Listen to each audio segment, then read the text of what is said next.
All right. Hey, everybody. I am so glad to see so many of you showing up for our class this afternoon. We are going to learn to make unscented, uncolored goat milk soap. And I'm so excited to see you guys, joining in and just ready to learn today. This is going to be so much fun.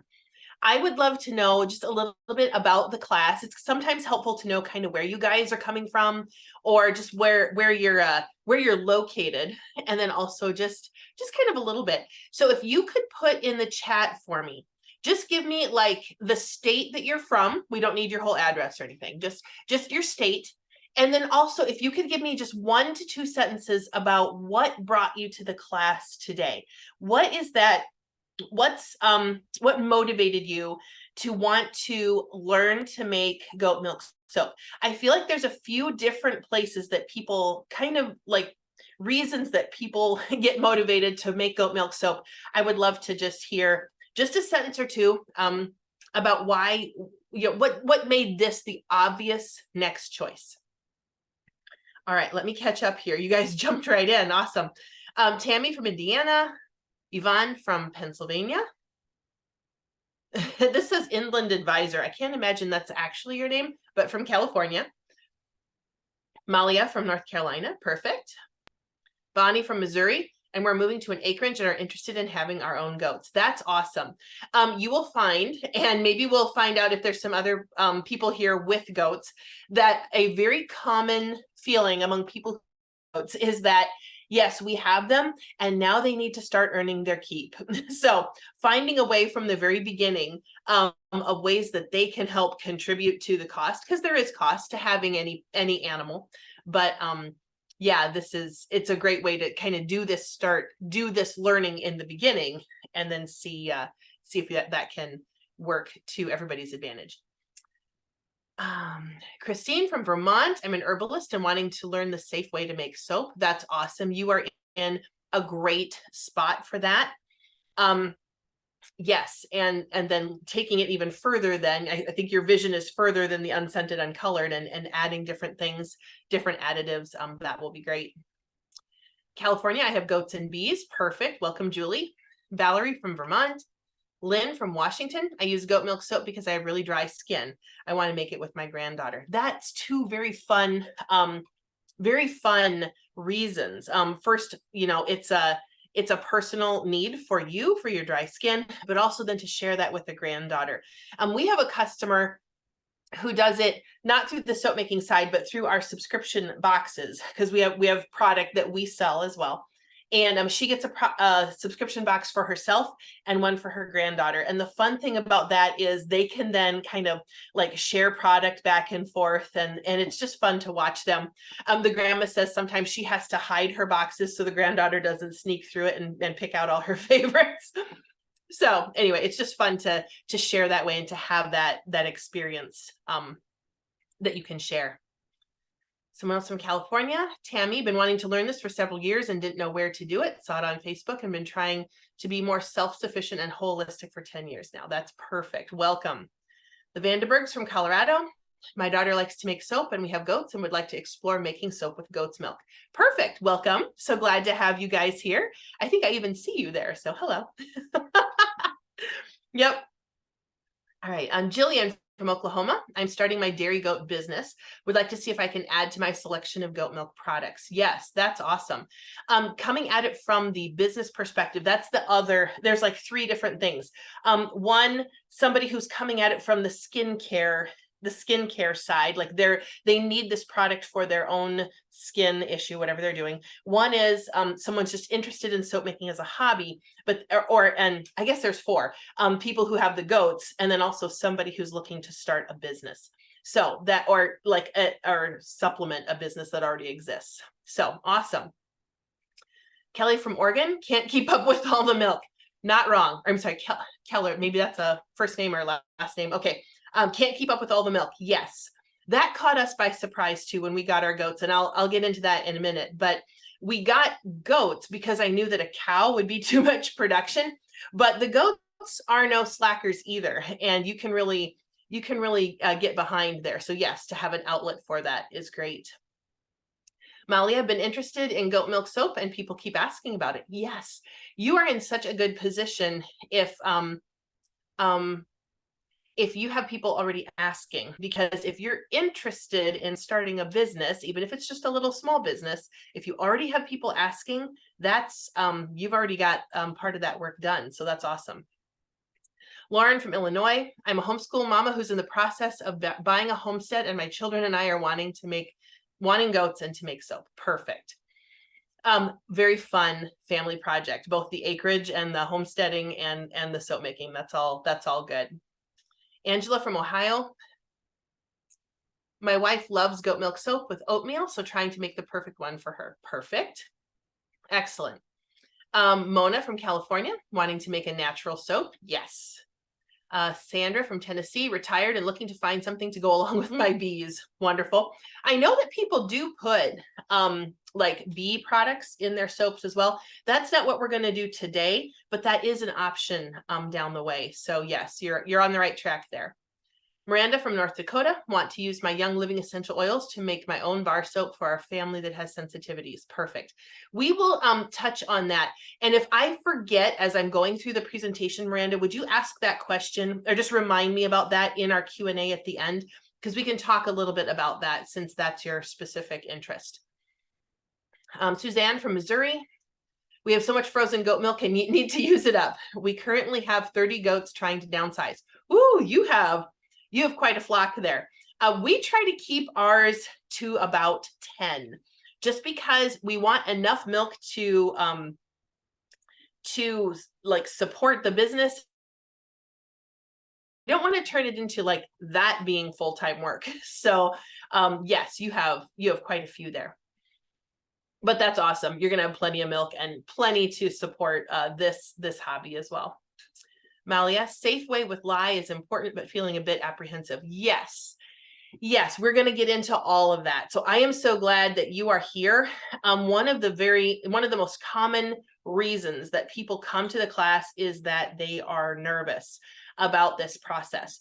And I would say that if we asked here in a minute, which I will do, that most people are here for that reason. You know, they're interested for whatever reason, but they've been held back by something, and it's usually fear of ingredients, fear of the process, fear of whatever. So yes, you are in good company and you're in exactly the right spot.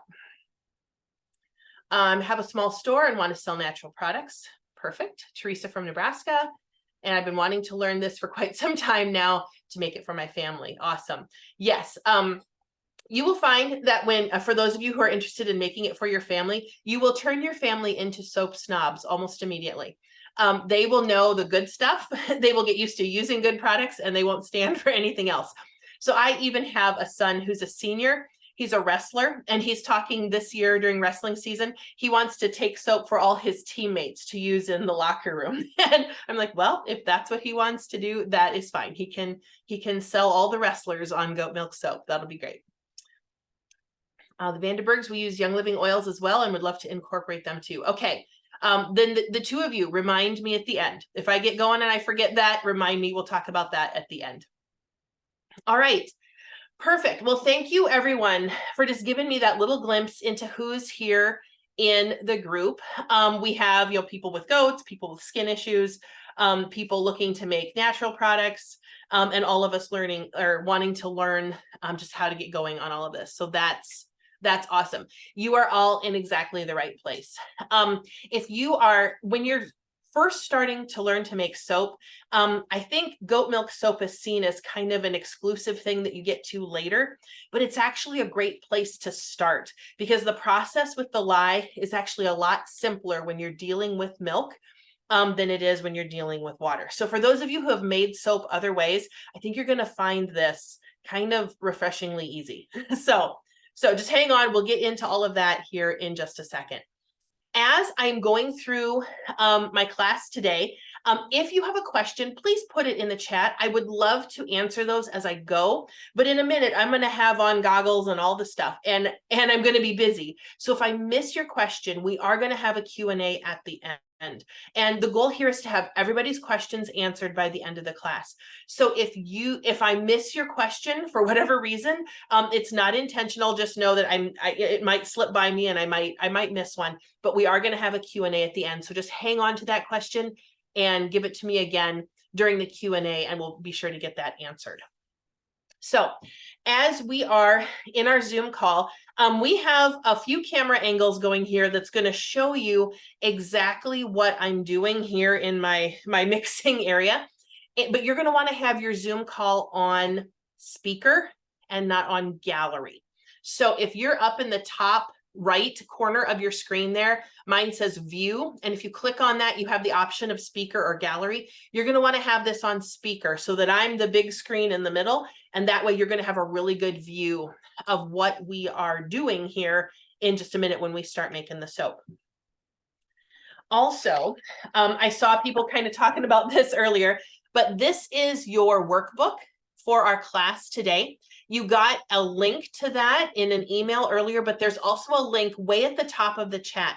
So if you don't have this printed off, you might want to do that quick while we're getting started here. There are a few pages in here, a little bit about me. But there are a few pages in here with some good information on it. This page has all of the ingredients we're going to use. It has some of the other things that you're going to need. These are all clickable links on your computer, but it should make your shopping very easy at the end of our class today. If you're like, gosh, I need to buy the coconut oil, or I need to get palm oil or the lye or whatever, you can just click these links. It'll take you right to a place where you can grab those. Some are Amazon, some are our soap making shop. So, but yeah, it should make your shopping very easy. However, this is a great place to take some notes. There's a notes page. There's also this page with basically the recipe on it. And as we're going through today, you probably have those along, have a pen, and just make some notes so that you've got that for later when you are making soap yourself. Okay. So if you need that workbook, the link to that is at the top of the chat, and that's probably the easiest way to grab that right now. After our class today, everybody, whether you're watching this now or later, you're going to get a link to the class recording. So just be watching your email for that. It'll come, the video has to process a little bit, so it won't be immediately, but you will get a link to that class recording after we're done here today. Also, a number of you have already done this, but if you get to the end of the class and you say, gosh, I want to make sure I've got exactly the right stuff, we do offer a soap making kit. It has all the ingredients you would need to make your first batch of soap. So it has 2 bottles in it. One is olive oil and one's coconut palm blend. Then it also has in it this little guy. This is the lye container. Just be aware when you get your kit, this is the lye. So this is the one you're going to want to be careful with. And this is the goat milk that we send you. Now, because we're mailing this, we have to mail you powdered goat milk. And I'm going to tell you how to reconstitute this in a bit, but just know that this is the goat milk, and this is okay to practice with. If you have access to fresh milk, either your own or from somewhere else, I prefer that. But I do know that you can buy goat milk, like in a fresh goat milk in a carton in the store. Ours is in the dairy case. It's kind of like really high and to one side.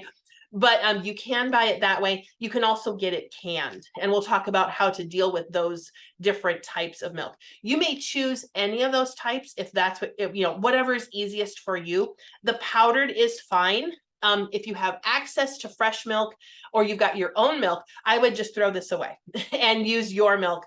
And, but if you just want to practice with this, that's also fine. I had somebody else say, sprinkle it on your dog's food. They will love it. So that's totally fine. Just know that that's what you're looking at here. And then we also include a little 6-bar mold. So you literally have about everything that you would need. I think our recipe today actually is a bit more soap than this. So you will need to have another little container, but we will talk about that as we get going in the class here. There we go. All right. Oh, yes, we have a giveaway today. So just for being active in the chat, just putting something in the chat. If it's a question, if you've already kind of introduced yourself a little bit, you've already qualified.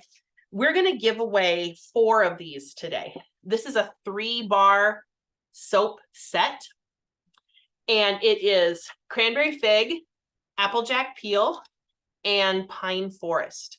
We've got 4 of these to give away today. We're going to choose randomly from people who have put something in the chat. So if you haven't introduced yourself yet, you can do that, or just give us a question later on. We did this because we realized that even if you made soap today, the cure time on the bars of soap is 6 weeks. So you are 6 weeks away from being able to use this product on your own skin. So we're going to give 4 people just a little bump. They can get started with these soaps, which are soaps that we've made. And yeah, that just gives them a little bump there. Oh, I see more introductions. Hold on. I'm getting behind again.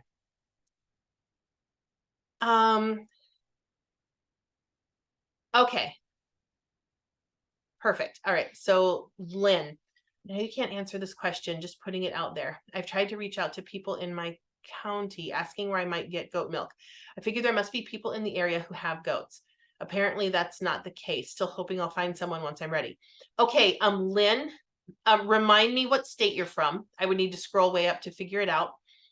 And I'm curious, do you know if it's legal to sell milk in your state? In Iowa, up until July of this summer, it was not legal, and it just became legal for us. So you might be having a hard time if it's not actually legal for like farmers to sell milk off of their place. But I think in most states it is. You might try asking at your Sioux County, sorry, that's our county, your county extension, like your like 4-H or ours is called the county extension office, but you might ask there, because they would likely know people in the area that have goats, especially if it's showing goats at the fair. That might be a way to kind of track down somebody who knows. Right. You can also get it other ways. Perfect. Yes. Lynn, perfect. Kathy, glad to be here from Indiana. That's awesome. Amy, I'm a little behind. Amy McLean, but I'm in Poplar Bluff, Missouri. Perfect. Malia says those scents are drooling in my nose. Yes, exactly. They're some of our popular ones, so that's good. Jeannie from Central Wisconsin. Jean with a small farm store. Gina from New Mexico. And Mona, that's awesome. Okay, Lynn's from upstate New York. I guess I don't know for sure, but you might just Google like milk, selling raw milk in New York and just see what comes up. But I would check with an extension office or with somebody connected like to your county fair, 4-H, whatever. Likely they're going to know people who have goats in your area, and then you can kind of hone it in from there. Mary from North Carolina, and can definitely get goat milk from area farms. Very excited to be learning this process. Awesome. Okay, perfect. My name is Jamie from Montana. I have goats. I'm wanting to make my own soap. Yep. Lynn, again, we have 2 Lynns here. While talking about milk, this is the other Lynn. Can I use pasteurized milk? I prefer to use raw milk. There's no reason why you couldn't use pasteurized milk. So, yep, that's fine. Oh, Christy says, if you're 10 minutes from Vermont, Lynn, step across the line to my friend. Vermont allows the sale. Okay, there you go. See, we're already networking here. How can we help everybody get their questions answered and figure out what needs to happen? Awesome. The Vandenbergs, you may answer this, but I'm looking at cure times. It says for the excess moisture to evaporate, does using the powdered milk speed things up? Nope. And we're going to get into that in just a little bit. Just realized you have goats on your apron. I do. See, aren't they fun? Perfect. All right. My kids have already claimed their soaps from the giveaway. That's awesome. Roseanne from California, I bought a kit from you and made it, but there seems to be ash like on the top. Did I do something wrong? You did not, but can't jump ahead to that. Again, would you please remember, Roseanne, to ask me about soda ash at the end of the presentation here, and we will absolutely deal with that question at the end. We're just not to that point yet. Sandra from Tennessee, can any breed of goat be used for milk in the soap? Yes. The different goat breeds have different fat contents, but in the end, for soaping, it's all going to make a very lovely soap. I would say there's probably a little difference from breed to breed in the soap that it would produce, but not that you're going to notice. So I don't think you would notice it from one bar to the next. Maria from Northern Indiana, we raise Nigerian dwarf goats. My sister would like me to buy Nigerian, specifically the babies. They just held one this past weekend. So you can tell me where to get those, I guess. Intend to sell soap in the future. Perfect. All right, awesome. Thank you guys for just being so chatty and fun. This is going to be a fun class. I can already tell. Okay, so first, one other thing. So some of you in this class, we have a little bit of a blend. Some of you are brand new. This is the first time that you have come to one of our classes. You've heard anything about this. So welcome. You are in exactly the right place. This is the starting spot for learning to make soap, and we're so glad you're here. Whether it's whatever your motivation was, and typically, everybody who's here is a little concerned about the process or the ingredients and stuff. So you're in exactly the right place. But the other people we have here are people who took our video training over this past summer, and they're wanting a refresher or whatever. So for you, the content here is going to be a review. We're again making unscented, uncolored soap, but this is your chance to ask any questions. Like Roseanne was just asking about the ashy stuff on the top of her soap. We will absolutely answer all of those questions either along the way or at the end, depending on how it goes here. So welcome to all of you. I would love to dive in and make sure all of your questions are answered by the end of the class. So first, a little about me. My name is Shannon. I own Big Red Barn Goat Milk Soaps. We have been in business for we're going 5.5 years. We're going to be heading towards 6 years here pretty quick. And we started by getting the goats. We had 4 kids. We adopted 4, and they tucked into each other age-wise. So this past October and November, our youngest was 17 and our oldest was 24, and we have every number in between. So, we'd go to the pizza buffet, and they would, when they were younger, and they'd say, "What are the ages of your children?" And I'd be like, "Just a second, hold on. Who had a birthday and how did that change things?" And they would look at me like, "Crazy woman, you don't know how old your kids are." I'm like, you stop it. So anyway, so we had all these kids. We homeschooled the whole bunch. And when the oldest 2, because our oldest bio and our oldest adopted were in the same grade, when the oldest 2 graduated, we went from 8 to 6. And I just felt like I had a little corner of my mind back. It had been consumed by homeschooling and raising children and all this stuff. And I just thought, I just have this little corner of my mind. And I'd always been interested in dairy, but I knew a dairy cow would be way too much production. So I was looking at dairy goats, and we found a small herd close to us where the lady was getting out of goats. She was getting out of soap making, the whole thing. And she sold us the whole works, the goats, the milking equipment, the soap making equipment, the whole thing as one big kit, which is a fabulous way to do it if you can manage it. So we bought the whole mess. And when we went to go pick it up, she asked me if I was going to make soap. And I said, no, I didn't think so. I thought maybe we'd mess with some cheese and drink the milk, and that would probably be it. And she said, well, you need to try this. And she handed me 2 bars of goat milk soap that she had made. And I thought, well, okay, I'll give it a try. And I brought it home, and I thought to myself, at the time, I was not very skincare snobby. I used whatever I had, whatever I got as gifts or whatever was on sale, whatever was cheap. And I just didn't really think about it a lot. And I thought, this is my chance to try a product that maybe I wouldn't invest in for myself otherwise. So let's give it a shot. I took it into the shower and thought, I'm just going to try it from head to toe, and we'll just see what happens. And in one use, I knew I had a very different product than anything I had used before. My skin felt like I had a light moisturizer on, rather than like you get out of the shower and you have to run for the lotion because your skin feels like it shrunk a size and dried out while you were in the shower. And I thought, boy, I can tell a difference. And if I can tell a difference and I don't have sensitive skin, then there are people out there who need me to figure out how to do this. So that's when I started figuring out how to make goat milk soap. And I didn't have a class like this. I had a couple of books and some YouTube videos, and none of them agreed on what you were supposed to do. And I just had to kind of stumble through and make my mistakes and finally get to the process that I'm going to show you today. So that's how we got started with soap making.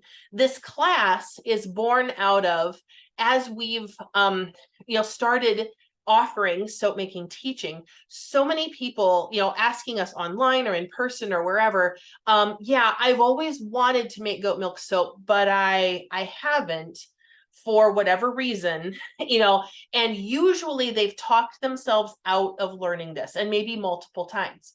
So if you would just give me like a yes or a that's me, if that describes you, if you've been interested in making soap maybe for quite a while, and you've talked yourself out of learning it, maybe multiple times, maybe for a long time, just let us know, because it's helpful to know that.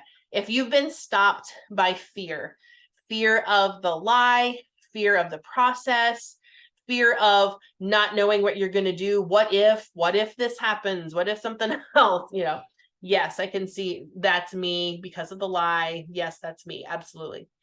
So just know, scared to try. Yes, I've had interest for a long time, but afraid of the lie and afraid of spending a bunch of money and ruining the soap. Okay, that's an interesting fear. Yes. Lauren, I've been using goat milk soap for a while. I didn't know where to start. Yes. Taking this class, still unsure about adding colors and scents. I've had some successes, some failures. Okay. Teresa, yes, because of the lie and the whole process. Gina, in the last year, I've been wanting to make goat milk soap, but the time to learn it and all that goes into it has held me back. Yes. Mary, no, not hesitant at all, but now I'm going to want goats. That's perfect. I had somebody in a class previous say that now they were going to use this as the reason they needed to buy goats, to like justify it to a spouse or something. I bought some from a local lady at an outdoor fair several years ago and asked her if she gave classes. I'm missing the fear, Jean. Well, that's okay. Fear of the lie, more of not having the time, retired now. Okay, perfect. The lie is nerve-wracking. Yes, I grew up near Dollywood, and hearing about the lie scares me. Okay. Scarred me. All right. I best learn by example versus reading. Okay. That's me. All my kids are in school, so I need a hobby. Perfect. Oh, yes, Colleen. Go to the top right corner of your Zoom screen where it says view. And when you click on that, you'll have the option for gallery or speaker. You need to have it in speaker mode. And then that'll make the screen bigger. The reason to buy goats. Perfect. Just the idea of the different uses for goat milk. Now have more opportunity. Perfect. It's called goatiplication. Just can't say no. They're all so cute. Yes. We found that the same happens with horses too, but goats are a little easier to justify. So yes. Perfect. All right. Awesome. Good. So if you are in the fear category and you've just been like, that's kind of the first hurdle to soap making. The class today is to help you get over that hurdle. We're going to show you exactly how to handle all of this stuff, how to stay safe, what to do if all these things happen. And you're going to hopefully have enough confidence to give this a try once we get done with our class today. Okay. So give me in the comments one more thing. Give me a 0 if you have never made soap before. Give me a 1 if you've made one batch, or a 2 if you've made 2, and then give me a more. Say the word more if you've made more than a couple of batches. So lots of 0s. I see some 1s, mostly 0s. All right. 0s and 1s. That looks like where we're at. All right, perfect. You are in exactly the right place. Oh, there's a 2. Okay. Oh, Angela's done melt and pour, 3 to 4. Okay, perfect. But most of you have made no batches before, and that's good. You're in exactly the right place. 0 with lye. Okay, perfect. All right, so let's get started with our teaching today. There is some learning. You have to understand what's going on behind this process. So let's dive into a little bit of the learning. There's a little bit of chemistry you need to be aware of at the beginning of your soap making. So making soap is chemistry. It's not cooking. And most people don't understand this. And I know that they don't understand it because of the questions they ask us at our craft show tables. They'll come up and say, why would you put lye in your soap? And it just shows me that, like, we're not adding it because it's optional and we're trying to do this nefarious thing. It's actually part of the chemistry. You can't have soap without lye. Now, let's say, let's use a cooking example first. Let's say you were making a batch of brownies and you had the chocolate brownie batter all mixed up and you wanted to add peanut butter to the brownies and make peanut butter brownies. So you would take some peanut butter and you would stir it into the batter. And then after the brownies were baked, when you took them out and you cut one and took a bite, you would be able to taste the chocolate and the peanut butter in those brownies. And they're both in the same brownie, but you can still taste them individually. They're existing side by side in the brownies in a way that's complementary, but you can still taste them individually as well. That's what happens in cooking. In chemistry, when we chemically react two things together, they don't exist side by side. The atoms actually reform to make a brand new thing. And it's a law of chemistry that this new thing has its own properties. An example of this that you're very familiar with is table salt. Table salt is sodium and chloride. And both of these are toxic. You can't eat either one of these. Chloride is what they make bleach and pool chlorine out of. You can't eat this. But when we bring them together, the atoms reform to make this brand new thing, which is table salt, which you can sprinkle on your food and use as a seasoning. Now, you couldn't use either one of these, beginning ingredients because they're poisonous. But when you bring them together, this thing that was formed has its own properties, and that is, table salt that's safe to use on your food. In soap making, that's the process that we're using. Our two things we're reacting are oils or fats and lye. And the lye then is suspended in the goat milk or in the water in other soap making, but in goat milk in our case. So when we bring those two things together, the atoms reform into this brand new thing, which is soap. This process is called saponification. Maybe you can hear the word soap at the beginning of that word. And when it comes together, the oils and the fats come together to create this brand new thing, which is a natural, gentle soap that's going to be great for your skin. The key to this is measuring. We are going to use a scale as we are weighing out our ingredients. And we want to be very exact because we want to have just enough oil to use up all the lye and just enough lye to react all the oils so that in the end, all we have left is a natural, gentle soap that's great for your skin. We don't have oil left over to make it slimy and weird, and we don't have lye left over to burn you. It's all going to be soap. Now, this is a funny thing because people will come and ask, at our craft show booth or whatever, like, does our soap have lye in it? And I know what they're actually asking is, did you use lye to make soap? Is this a lye soap? And that answer is yes. But the question they ask is, does your soap have lye in it? And that answer is no, because it's all used up. The oils used up all the lye. So all that's in our soap is soap. It's like asking if the table salt has bleach in it. No, it doesn't. Now, chloride was used to make it, that's a part of it, but it doesn't have it in it anymore. It's only this product that was created. So we did have a lady who came and asked us at our craft show. Well, this happens periodically. They'll ask, why would you put lye in your soap?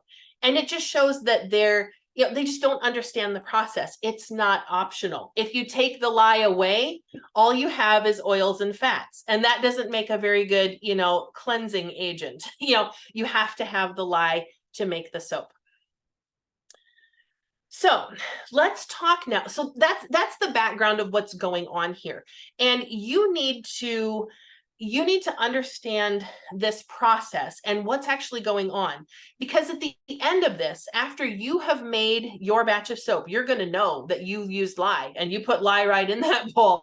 I want you to be confident that using this soap, it's going to be great for your skin. You don't need to worry about the lye. If you've done the process exactly as we've done it here, you've been very careful with your measuring, you've given it the 6 weeks of cure time, you are going to have a great product. But also, eventually, you may end up giving it as gifts or even selling it to other people. And sometime you're going to have somebody come to you and say, why would you put lye in your soap?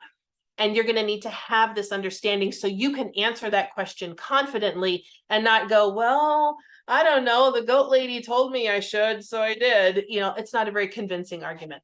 So make sure that you understand this process so you can answer that question when it's asked to you, now that you're going to be a soap maker as well. Okay, let's talk about the supplies we're going to need. First of all, you are going to need a sturdy mixing bowl. I really like these glass mixing bowls. This is an 8-cup. This one's Anchor Hocking. I think Pyrex makes them as well. I love these because they have the pour spout, so you can pour the soap batter right out of them, and they have a handle, so I can really grab onto them and know I'm not going to lose them somewhere in the process here. So I'm going to be using 2 of those. You can use plastic. We mix soap batter in these plastic containers all the time. This, I think, is a deli container. We got it at a restaurant supply place, but it's a really high quality plastic. It's a heat safe plastic. Now, you don't need the heat safe plastic because what we're doing is going to be so hot. You need it. It's a measurement of the quality of the plastic. So you would want to make sure that you've got a high quality plastic that you're using in the soap making. We use these all the time. I would never use this bowl for soap making. This is a 98-cent bowl I got at Walmart at some point, and it is definitely not heat safe. But mostly I would be concerned here that the finish isn't the soap making process, like to the chemical process that's going on here. And I'm afraid it would eat the finish off the bowl. And then you've got all that contaminant running around in your soap batter. So, so not this, but yes, this. If it's a heat safe plastic, then you're good. Okay, pause. I need to catch up in here. Okay. Oh, it's not so bad. Are there soaps out there made without lye? There can't be. Now, well, okay, let's talk about this. If you have a real natural soap, it's going to have lye in it. Melt and pour, I don't know what they put in there. I don't mess around with melt and pour, so I can't really speak to that. But also, you'll find plenty of bar products in the store that you can buy that don't have lye in it. But let's ask the question then, is that a soap? And I would say that it is not. If it doesn't have lye in it, they're using other ingredients to try to simulate that. And that's why the typical bars that you buy from the store are terrible for your skin, and they strip the moisture right out because it's not a real soap. They've got other junk in there that's causing problems there. Yes, and Christine's asking, will we have a recording? Yes, that will come after we process the recording. So it'll be at least later this evening. All right, perfect. So let's continue on with our supplies here. We talked about the mixing bowls. Now let's go to our utensils. Any utensil that you use with the lye must be stainless steel, no aluminum. Aluminum reacts with the lye, and that's you're gonna have a mess there. So make sure you get one that is stainless steel. I bought these when I was first starting because it says stainless steel right there imprinted in the back. but it's pretty easy to find them now, like on Amazon or wherever. There is a link for those. I think we even have some in our soap making shop, so you can grab them that way. I bought them just because I didn't know if the spoons I had were stainless steel or not, and I just wanted to make sure. All right, so utensils have to be stainless steel. Any metal you're going to use with your soap making has to be stainless steel.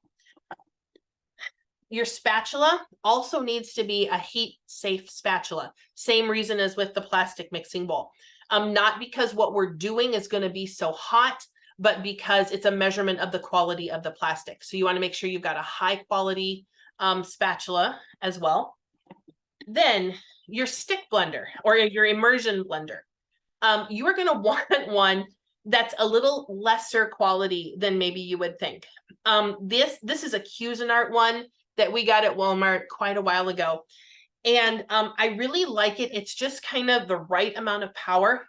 I have bought a KitchenAid one thinking it would be great for mixing soap batter because the soap batter can be kind of heavy and it would just stand up to the mixing. It would be great. And it is so powerful that it just runs soap or air bubbles all through the soap batter. So we don't use that one for soap making anymore. I like this one. Don't feel like you need to get an expensive one. If you've got one already, probably it's okay. But you're going to want one that has, do you see this fluted end on the end of the stick blender?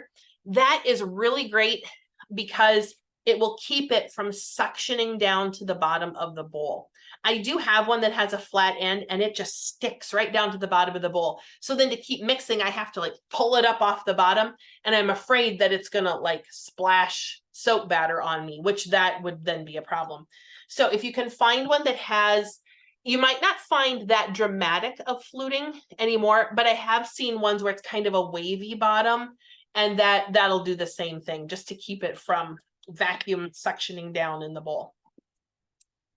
Can the spoon be wooden? It could be, but you would then need to not ever use that spoon for anything but soap making. I would be a little concerned that the lye is going to get into the grain of the wood, and then you would never be sure you've gotten it clean. So I do think wood can be used, but it's only for soap making then and not ever for food. All right, we already talked about this. You're going to need a scale, and the scale needs to measure to the 1/10 of an ounce. There we go. So we're going to be doing quite a bit of weighing here in the next little bit. So you just want to make sure you've got it so it will measure to the 1/10 of an ounce. Also, you want to make sure the scale is physically big enough that you can set a bowl on it and still see the display. I've seen some kitchen scales that are pretty small. And once you have something on there, you can't read what it says anymore. And we're going to be adding things to the bowl. So you want to make sure you can see that display. Also, you're going to need a soap mold. Now, if you bought our kit, you've got this guy, so you can start there. But if not, you can, if you've got a soap mold, go ahead and do that. If not, you can use a lot of different things that you've got around the house as a soap mold. Today, I am going to use a single serve milk carton as my main soap mold. And then I'm going to have a little bit more batter than that. So I'm going to use a silicone mold that I have here as well. But you can use a lot of different things as soap molds. I've used yogurt containers. I've used like sour cream containers. Just a lot of different things, boxes of different types. I mean, you're going to get different shapes and stuff. You want to make sure it's not going to leak out. But the milk cartons or cartons are a great first mold. And if you purchased your goat milk, or if you're going to purchase it from the store in a carton, then you've already got the mold too. You bought the milk and the mold at the same time. So you got a 2-for-1 deal there. And it's just a great way to get started, especially in your first go round here. Now, once you've decided what utensils, stick blender, bowls, and stuff you're going to use for soap making, these things need to be set aside only for soap making. We're not going to go back and forth between soap making and food preparation. Now, that's true with all of this. You don't ever want to introduce lye into your cooking. You want to remove any possibility of that. But especially with the stick blender is going to need to be just for soap making. Because if you think about it, that little blade down in there, you can't see under it. So you can never be sure you've gotten all the soap batter and stuff out from under it. So the stick blender now is just for soap making. I would get like a dish tub, a cheapy dish tub from somewhere, take a Sharpie and write soap making on it, and then put all your soap making utensils and things in that tub and put it in the cupboard somewhere so that there aren't any kids or spouses or anybody anywhere who's getting confused. They know that, oh, this is the soap making stuff. I shouldn't scramble eggs with this stick blender or whatever. So set this stuff aside only for soap making now.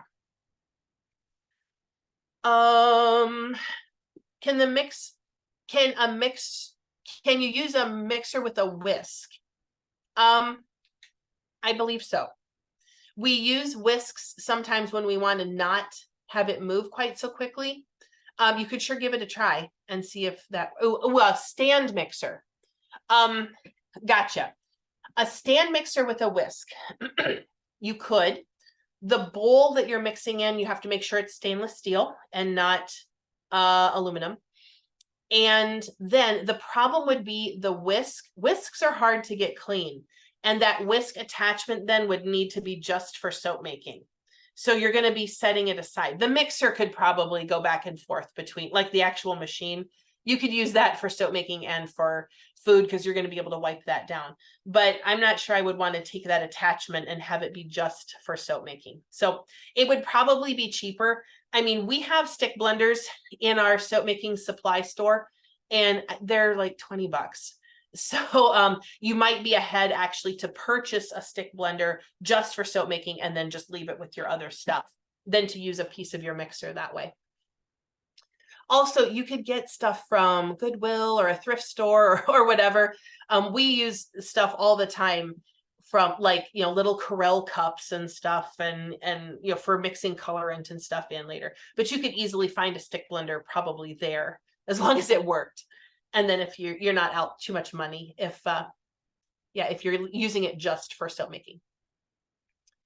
Can I use the same one that I use for cooking, or should I get a separate immersion in blender? Get a separate one. Yep. Can this be made in a long rectangular soap mold where you slice the individual soaps? You can. This recipe is not that big. So if you already have a soap mold, yeah, absolutely. You can pour it into anything. This recipe will be kind of thin. Like if you used a 10-inch mold or whatever, it would be kind of thin in the bottom, but you absolutely can use that if you've already got it. The scale, you just need to make sure it's a digital scale and it reads to the 1/10 of an ounce. Yeah, and that it's big enough, like that it's physically big enough that I can set a bowl on top of it and still see the display. All right, perfect. Good job, you guys. Our ingredients are going to go into our soap making today. We have 5 different ingredients. We're going to start with olive oil. This is olive oil I got at Sam's. I prefer the yellow kind of olive oil for this application. For right now, it wouldn't matter. You could use whatever olive oil you have on hand, but the green olive oil, the color will carry over into the soap. So for this one, if you make soap that's a little green, who cares? That's fine. But eventually, when you're dealing with scents and colorants, you're going to want to not have, you're not going to want to fight the green color because of the olive oil. So get olive oil that's more yellow. It makes a soap that's more a creamy color, and that will be to your advantage there. It does not have to be extra virgin. In fact, pumice grade is most commonly used in soap making. I just like the yellow. I don't prefer the pumice grade, but just to make sure more the color is more key than whether it's virgin or extra virgin or whatever.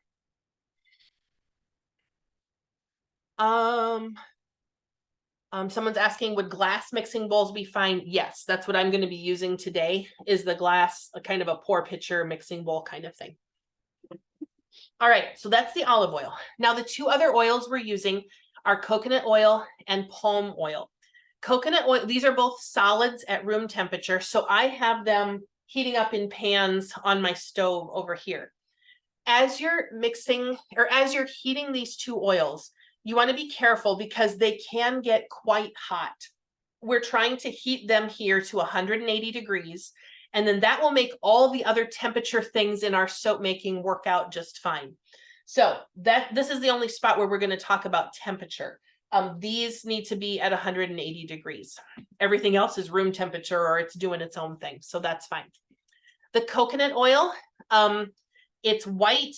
It's a solid at room temperature. Fractionated coconut oil that they use with essential oils, not the same thing. You can't use that in soap making. So not that. But if your coconut oil is a white solid, you got the right stuff. Palm oil is kind of the same. It looks like lard, maybe. It's a more creamy color, but it's also a solid at room temperature. Not palm kernel flakes or anything else. It shouldn't be like flakes and stuff.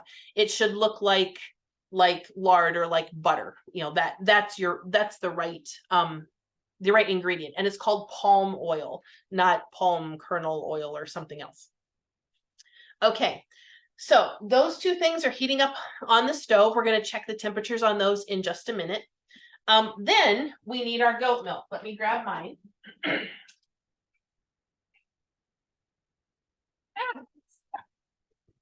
we go. Okay. That's too drippy. There we go. So this is goat milk from the goats on our place, and we have frozen it in an ice cube tray. And this is the key to making a milk soap, is you want your milk to be frozen in advance.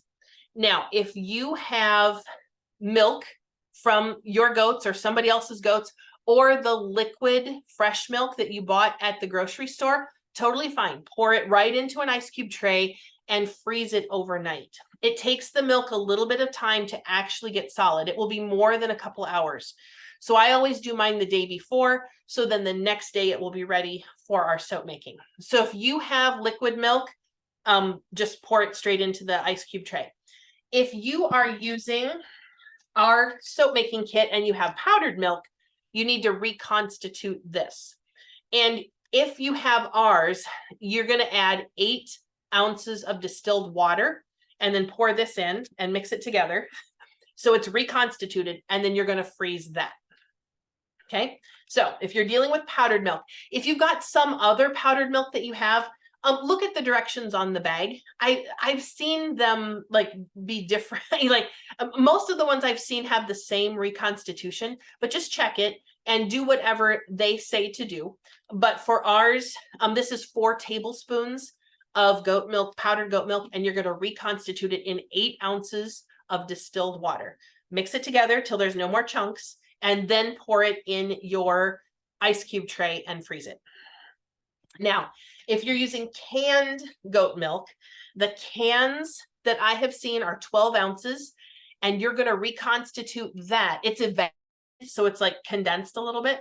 You're going to reconstitute that with an equal amount of distilled water. So if it's a 12-ounce can, you're going to use 12 ounces of distilled water, mix that together, and freeze that. So no matter what type of goat milk, powdered, canned, or fresh you're using, in the end, you're going to have it in an ice cube tray and have it frozen for use in this way. Does this make sense to everybody? I got to put this one back. It's starting to melt already. Those are ones I poured just this morning, so they're not quite ready to use. I have these that I popped out earlier that I'll be using today. I made little milk dribbles everywhere. Okay. So does this make sense to everyone? Because inevitably we'll have somebody later saying, yeah, my milk turned all orange and gross. Well, that's because if you don't have it frozen, it's going to scorch your milk, and it's going to be about the color of my spatula handle here, and it smells funny. And yeah, it's not going to work out very well. So everybody's milk, you're freezing it the night before, and then we're going to use it once it's all in cubes like this. Does this make sense to everybody? Just give me a physical nod. Yes, I'm with you. Or you can say yes in the Okay, perfect. Very good. Awesome. Glad to know where we've connected here. Okay. Oh, then our last ingredient, and then I will go back and catch up in the chat, is the lye. And the link in our workbook here, I think, is to this one. This is Red Crown.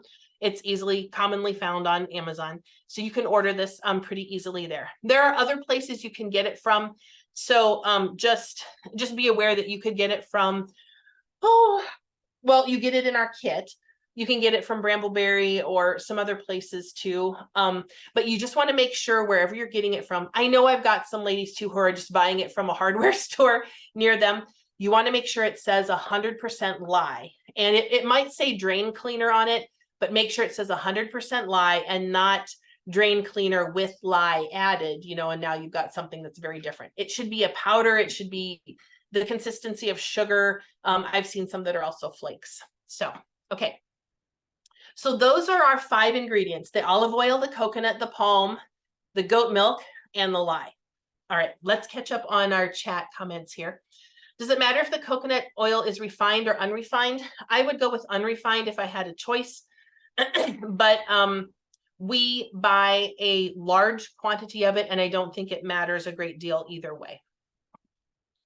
How long is frozen goat milk good for? We freeze ours in the summer when our production is high. And then because all our goats have babies in the spring, I mean, they're all on the same program here, that we have a dry spell in the spring. So our goats are born April 1-ish. So the 2 months before that, our goats are dry in preparation for the babies to be born. And the 2 months after that, the babies are using the milk. So we have 4 months that we need to get our business through. So we have a whole deep freeze full of frozen milk right now that we are keeping for that time. So it'll be good for months, but we do try to use it all up in that season so that we don't have it being more than a year old. So months for sure. I'm not sure I would keep it for years, but certainly for months. Angela asks, does it make it any less good to have powder versus fresh for the end product? I like the soap that comes from the fresh goat milk. I just really prefer that. However, the powdered is good enough. I think the powdered is totally okay for practicing. It's going to take you a couple of batches of soap before you're feeling confident and you know what to expect, and you're just comfortable with this. And if you want to use powdered goat milk during that time so you're not wasting the good stuff, that's totally fine.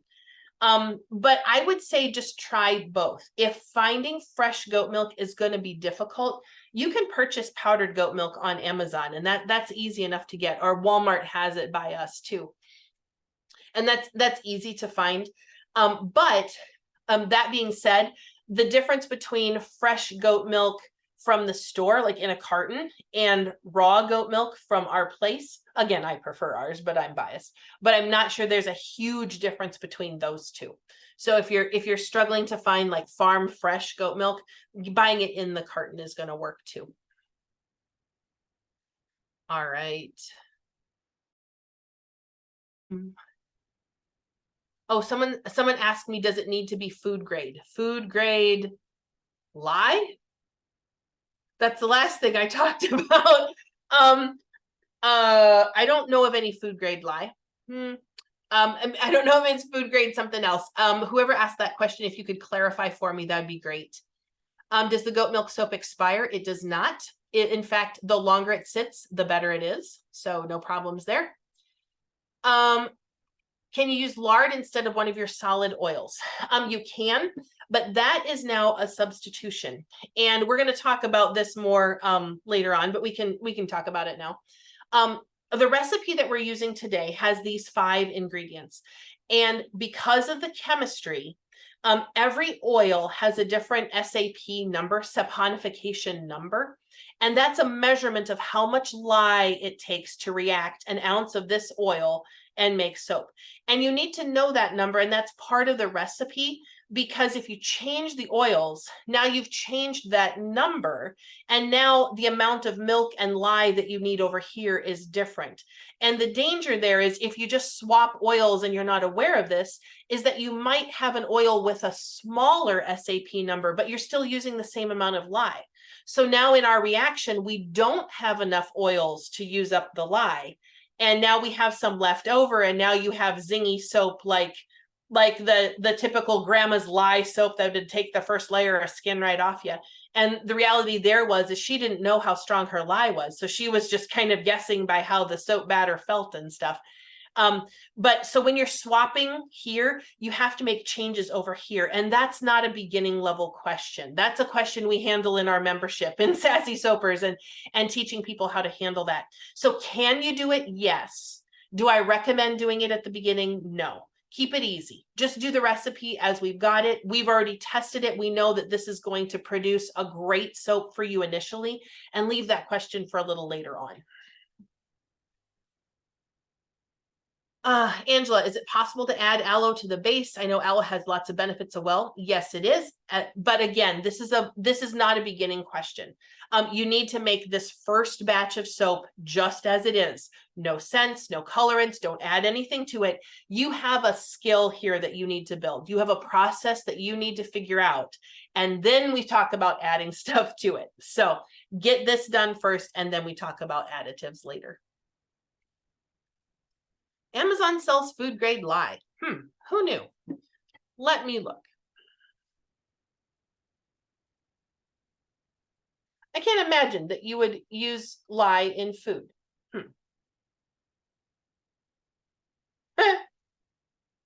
Okay, it gives me a whole bunch of uses here, like cleaning sink drains and toilet bowls and scrubbing out hog confinements and whatnot, but not food. So, okay. No, I don't think it needs to be food grade essential oil. Oh my goodness, what did I just say? Food grade lye, excuse me. Yeah, yeah, Red Crown is a good brand, and that's on Amazon. No, I don't think you need food grade lye. Just make sure it's 100% lye and not something else with lye in it. Okay, perfect. All right, we've gotten through the ingredients. Let's talk safety now. You need a few things around to keep you safe. We've talked about at the end, the product that you make, we're going to have all the lye used up and all the oils used up, and you're going to give it 6 weeks to dry. So you're going to give that process plenty of time to complete. So your product at the end is going to be very safe, very gentle, awesome for sensitive skin, all of that. But in the beginning, when we're mixing it, we are the ones who are possibly contacting the lye. So there's a few things we need to have in place. First, you need a good set of goggles. You need to protect your eyes. You never know when something weird is going to happen and a little drip is going to fly up, and if it lands in your eyes, that's a big deal.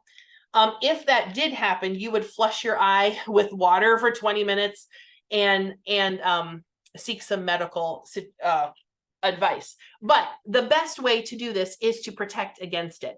So get yourself a good pair of goggles. I like these because they fit over my glasses, and I like to be able to see what I'm doing with my goggles on too.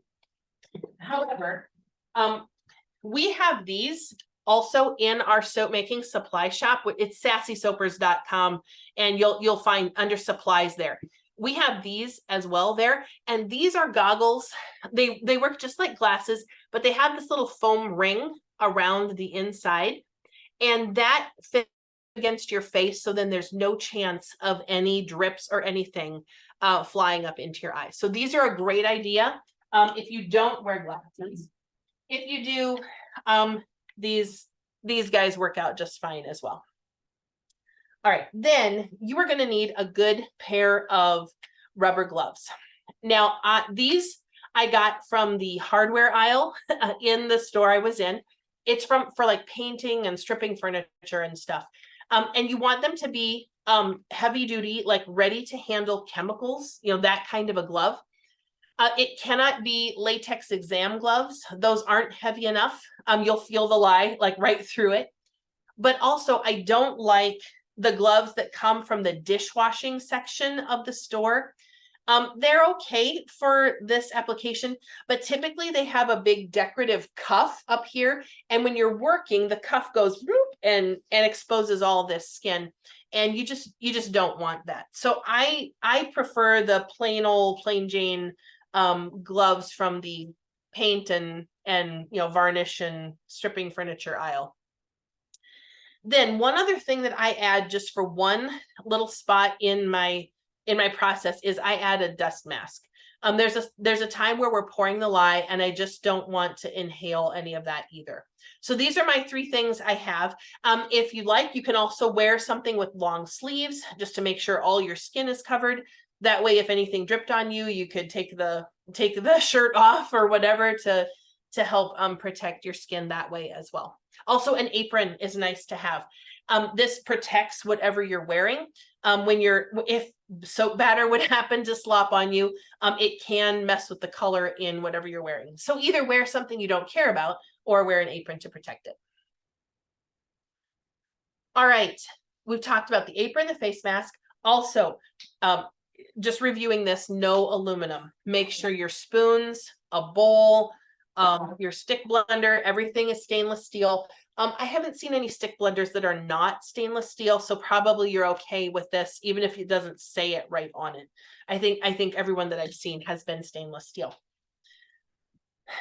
A couple other things also on that front, you can use like a sour cream container as your mold. You cannot use a Pringles can because they're lined with aluminum. So you can't use that.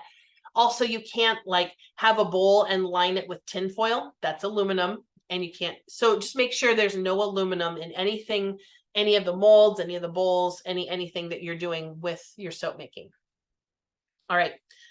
Now, heating the oils. Be careful with that. Make sure that if you're doing it on the stove, that you stay by the stove. Oils can get real hot real fast, so just make sure that they're not getting too hot over there. You'll smell them if they're getting too hot, but just be aware.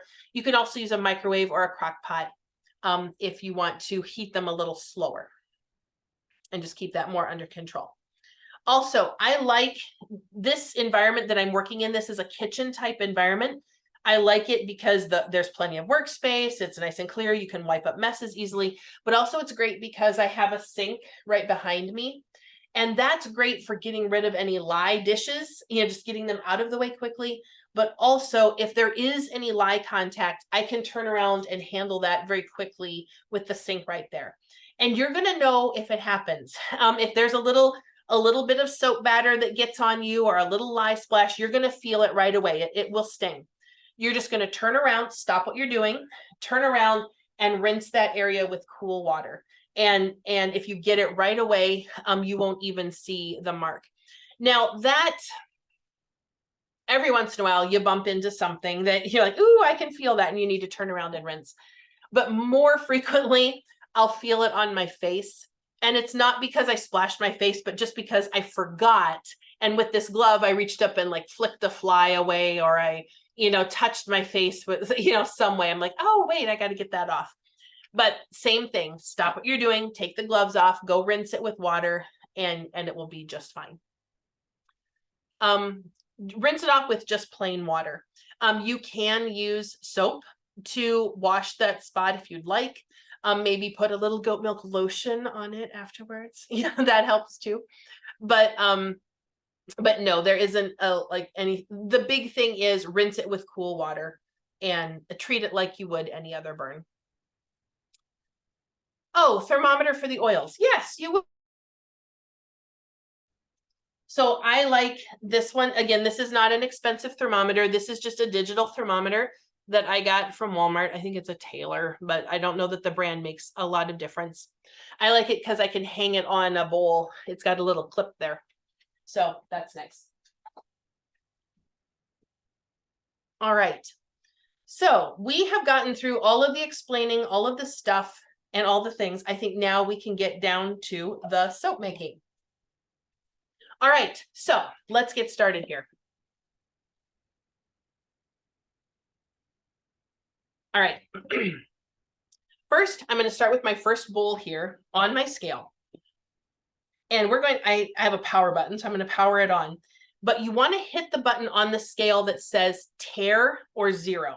And that's going to have the scale displaying 0, even though there's a bowl sitting on it. So now I can weigh the contents of the bowl without having to subtract the weight of the bowl itself. So we're going to get started. Our goat milk is 8 ounces of goat milk. And each of these little cubes weighs about an ounce. So, so you can know kind of where you're going to get started there. And my cubes are all, a little bit different shaped. So I just swapped one out there so that it would be almost exactly 8 ounces. I got to put these away because they're starting to melt too. There we go. All right. Now, because you have cubes melt, you've got it frozen in cubes, you're probably not going to get exactly 8 ounces. So you want it to be 8 ounces and a little bit more. So mine is 8.3, and that will be fine. The thing that you cannot overshoot is the lye. So everything else, if we have a little bit more, that adds something called super fatting to your soap. It makes it just a little bit more moisturizing, a little bit more, whatever. And that's okay to a point, but we cannot overshoot the lye. So I'm going to hit the tare button again. Let's get the scale reading 0. And now we're going to put on the rest of the stuff. So there's the dust mask and the goggles and my gloves. And rubber gloves are always fun. They can be a little sticky on the inside.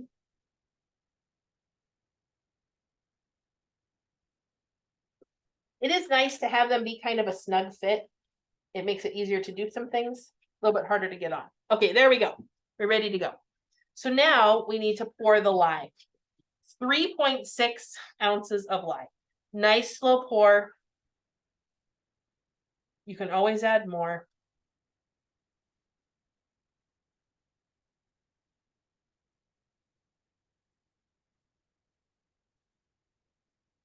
There we go. 3.6. And then just put the lid back on that, and we're good with that. Now, if you can see here, I'm just going to stir this so that my cubes are coated with lye. The lye is going to start the reaction right away. I can get rid of this too. There we go.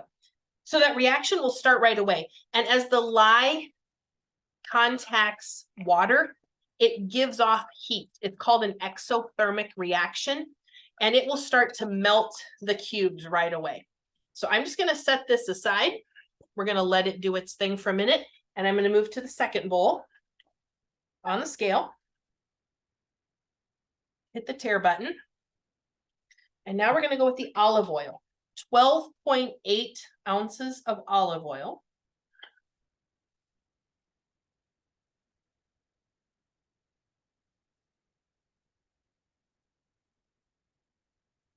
Again, just measure nice and slowly. You'll kind of get the hang of it, how to just measure nice and slow. But again, just a nice slow pour. You can always add more. Now, another thing you can do is when you're first learning is you could measure these oils into 3 different bowls and then combine them later once you know you've got the right amount. That's just a way to, I overshot. I can put a little bit back in the pitcher if I want. I'm going to measure all into this bowl, but that is a way to handle it if you'd like to limit the chance that you're going to pour too much and then have to start over. Okay, coconut oil, 5.6. Let me check the temperature quick.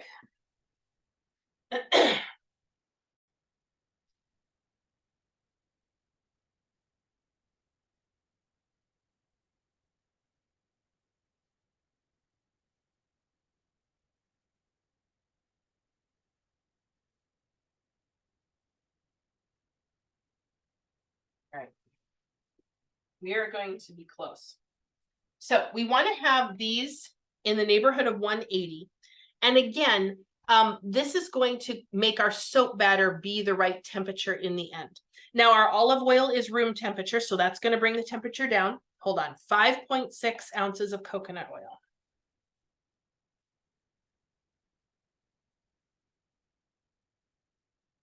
There we go.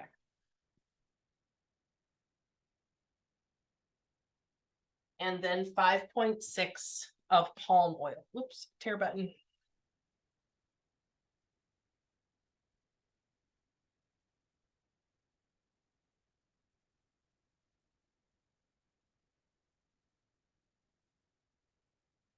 There we go.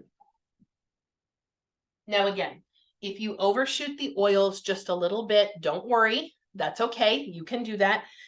Again, it adds just something called super fatting to the soap.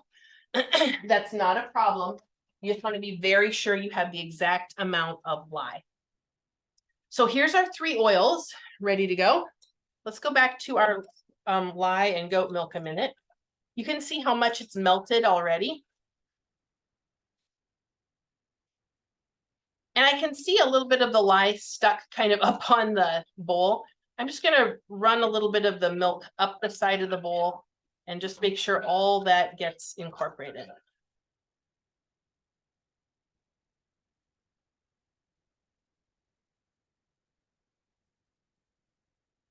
All right.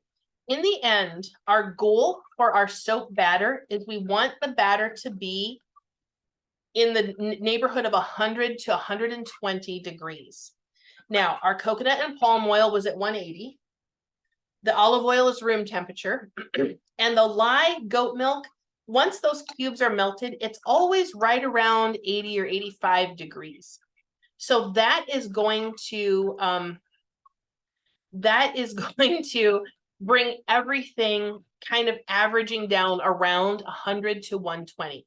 That's just a great temperature for making soap. We do make soaps at some lesser temperatures sometimes, but this is a great place to start. It's where you're going to have the most success and be the most predictable.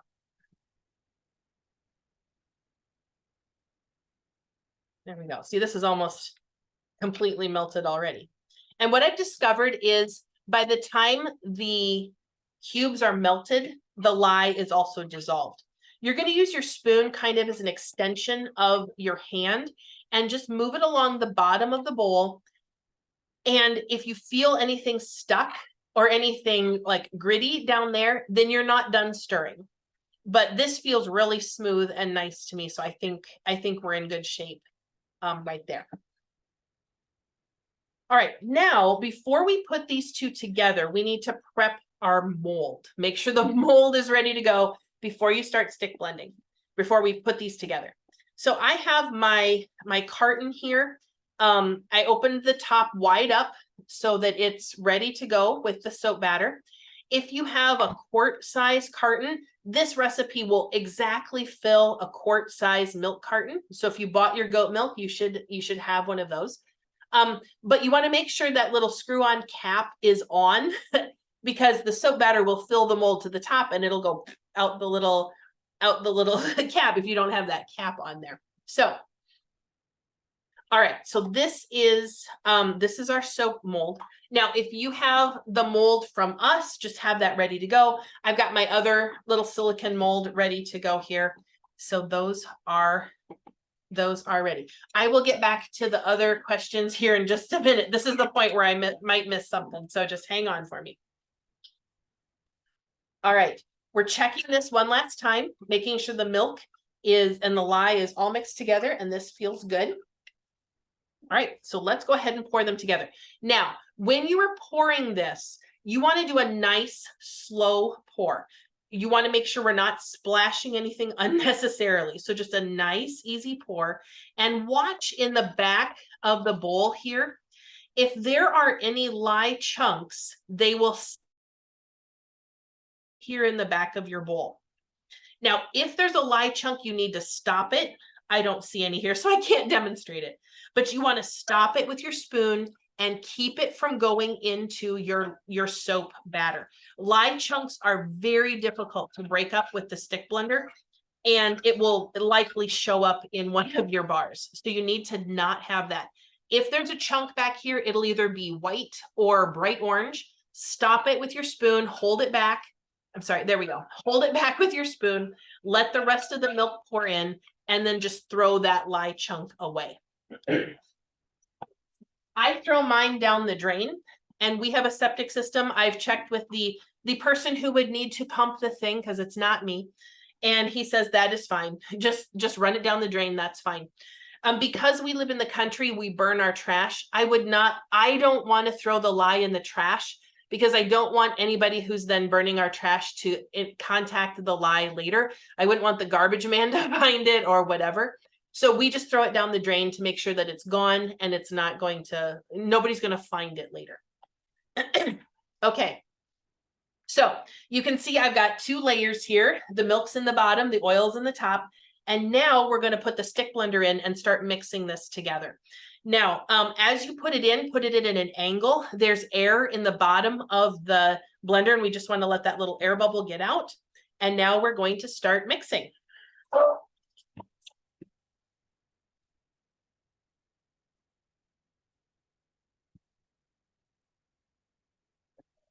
As you're mixing with your stick blender, you want to move up and down and around in the bowl. And that just makes sure that all the batter gets blended evenly, and that there's not any spot where it's not getting mixed together. It feels a little silly in this bowl because it's such a small amount.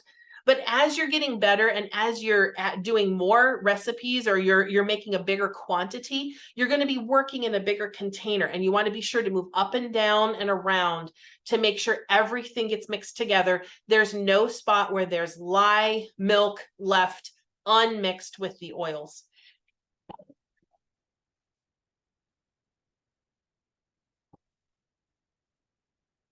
There's a little bit of a technique to this. You want to also make sure that you don't bring the stick blender above the level of the oil while it's blending, or of the soap batter, because that'll spray soap batter everywhere. So you might want to practice this just with a bowl of water, and just practice that movement of up and down and around in a way that doesn't splash any water. And then that will make sure that you're not going to splash any soap batter either.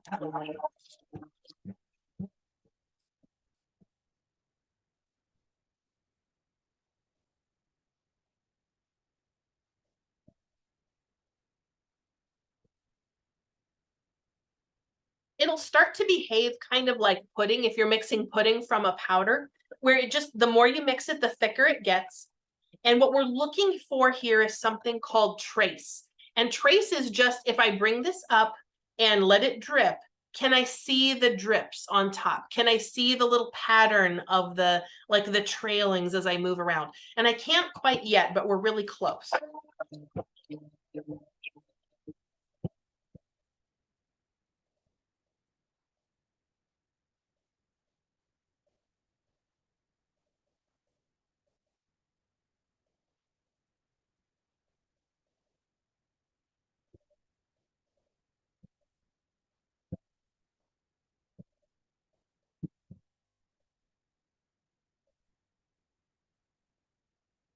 And this is in real time, so you're able to tell about how long I'm running the stick blender. But now I can see, as I'm moving around, there's a little design on the top of the batter. I'm going to go just a little bit more.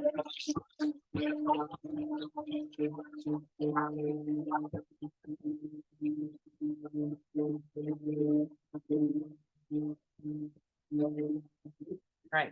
Now, for those of you who are asking about essential oils, excuse me, I want to get as much off of that as I can. Adding, scents and colorants and things, we're ready to pour, but you would want to work with your scents and colorants before you get to this point. So when it's a little bit thinner, not quite at trace, then that's when you would want to do any scents and colorants, but not before you make your unscented, uncolored first. Do that first. All right, so here we go. Now we're going to pour into my little milk carton here. This is going to make some fun little soaps. So this is a fun size. If you have 3 of these little individual milk cartons, that's about the amount of soap you'll have. So if you've got 3 of those, that'll work. I'm just going to use this guy for the rest. If you have the silicone mold, just fill it right up to the top of the mold, but don't overshoot. And that'll make a soap with a nice square edges at the top.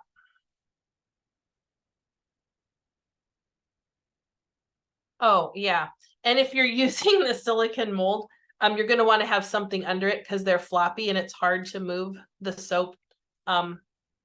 Once it's hard to move the mold once you've got soap batter in it. And I forgot to do that. So we're going to leave it right here. All right. Now that we're pouring, use your spatula to scrape out all of the soap batter you can. I mean, you've paid for this soap batter and you worked hard for it. So get every little bit you can into the mold, but it also makes cleaning the dishes easier if you've got the majority of that scraped out. Now let's talk about cleanup while we're talking about that. So what I do for cleaning my soap making dishes, leave your gloves on because you're still dealing with lye back there, but put the dish, your lye bowl, we'll talk about that. Put it under running water and just use your gloved hand to rinse it out and then use your gloved hand to just knock off any other lye that's in the bowl and with your spatula, your spoon, all of that. So just knock it all off and rinse it down the drain and then take a rag with a little bit of dish soap in it and use that then to wipe out the bowl. Pay real close attention to the spout and any place where there might be some hiding. And then rinse your bowl out and put it in the draining rack. I work with an open sink and not with the drain plugged because I want all of this to drain away quickly. I don't want to stick my hands in a whole sink full of lye water. So just leave the sink open and have a little bit of water running, and that's how you're going to clean out your soap dishes. Now later on with the soap bowl, same thing. Just get the water in there, use your gloved hand to just, wipe, rub off any soap batter that's left, run that down the drain, and then use your rag with a little bit of dish soap, wipe the rest of that bowl, rinse it out, and put it in the draining rack. And that'll take care of your dishwashing then. Okay, I'm going to get rid of this guy quick, just so I don't knock him over. There we go. And move these over to the side. All right, so we just got through the process here. We're going to let the molded soap sit for at least a day, maybe 2 days. The one in the milk carton probably needs to sit for 2 days. And then we're going to unmold. And I'm going to show you unmolding. This is one I made a while ago. We're going to unmold this one and cut it here in just a minute. But once you have your soap unmolded and cut, then it needs to sit for 6 weeks. For the first week, that reaction is still completing. So we need to give it time to settle down a little bit, get all of that done, get all the saponification done. And the next 5 weeks is just drying time. It's making sure that this is a nice, firm, hard bar of soap that's going to last a long time in the shower or wherever you're going to use it. If you're using the soap personally, you can cheat and do it at 4 weeks. But if you're selling soap or if you're giving it as a gift, you want to make sure it has at least 6 weeks of drying time. That's going to make sure you've got a nice bar of soap that lasts, and you don't have customers coming back later saying, my soap dissolved in the shower and it didn't last long enough. So, okay, let me catch up here and then we're going to unmold this guy for you. Oh, I have a lot to catch up on. Oh, we got the tap water question answered. Perfect. Yes. Yes, and Angela's talking about the oils and the amounts. Oh, she also said the degrees. Perfect. Nice.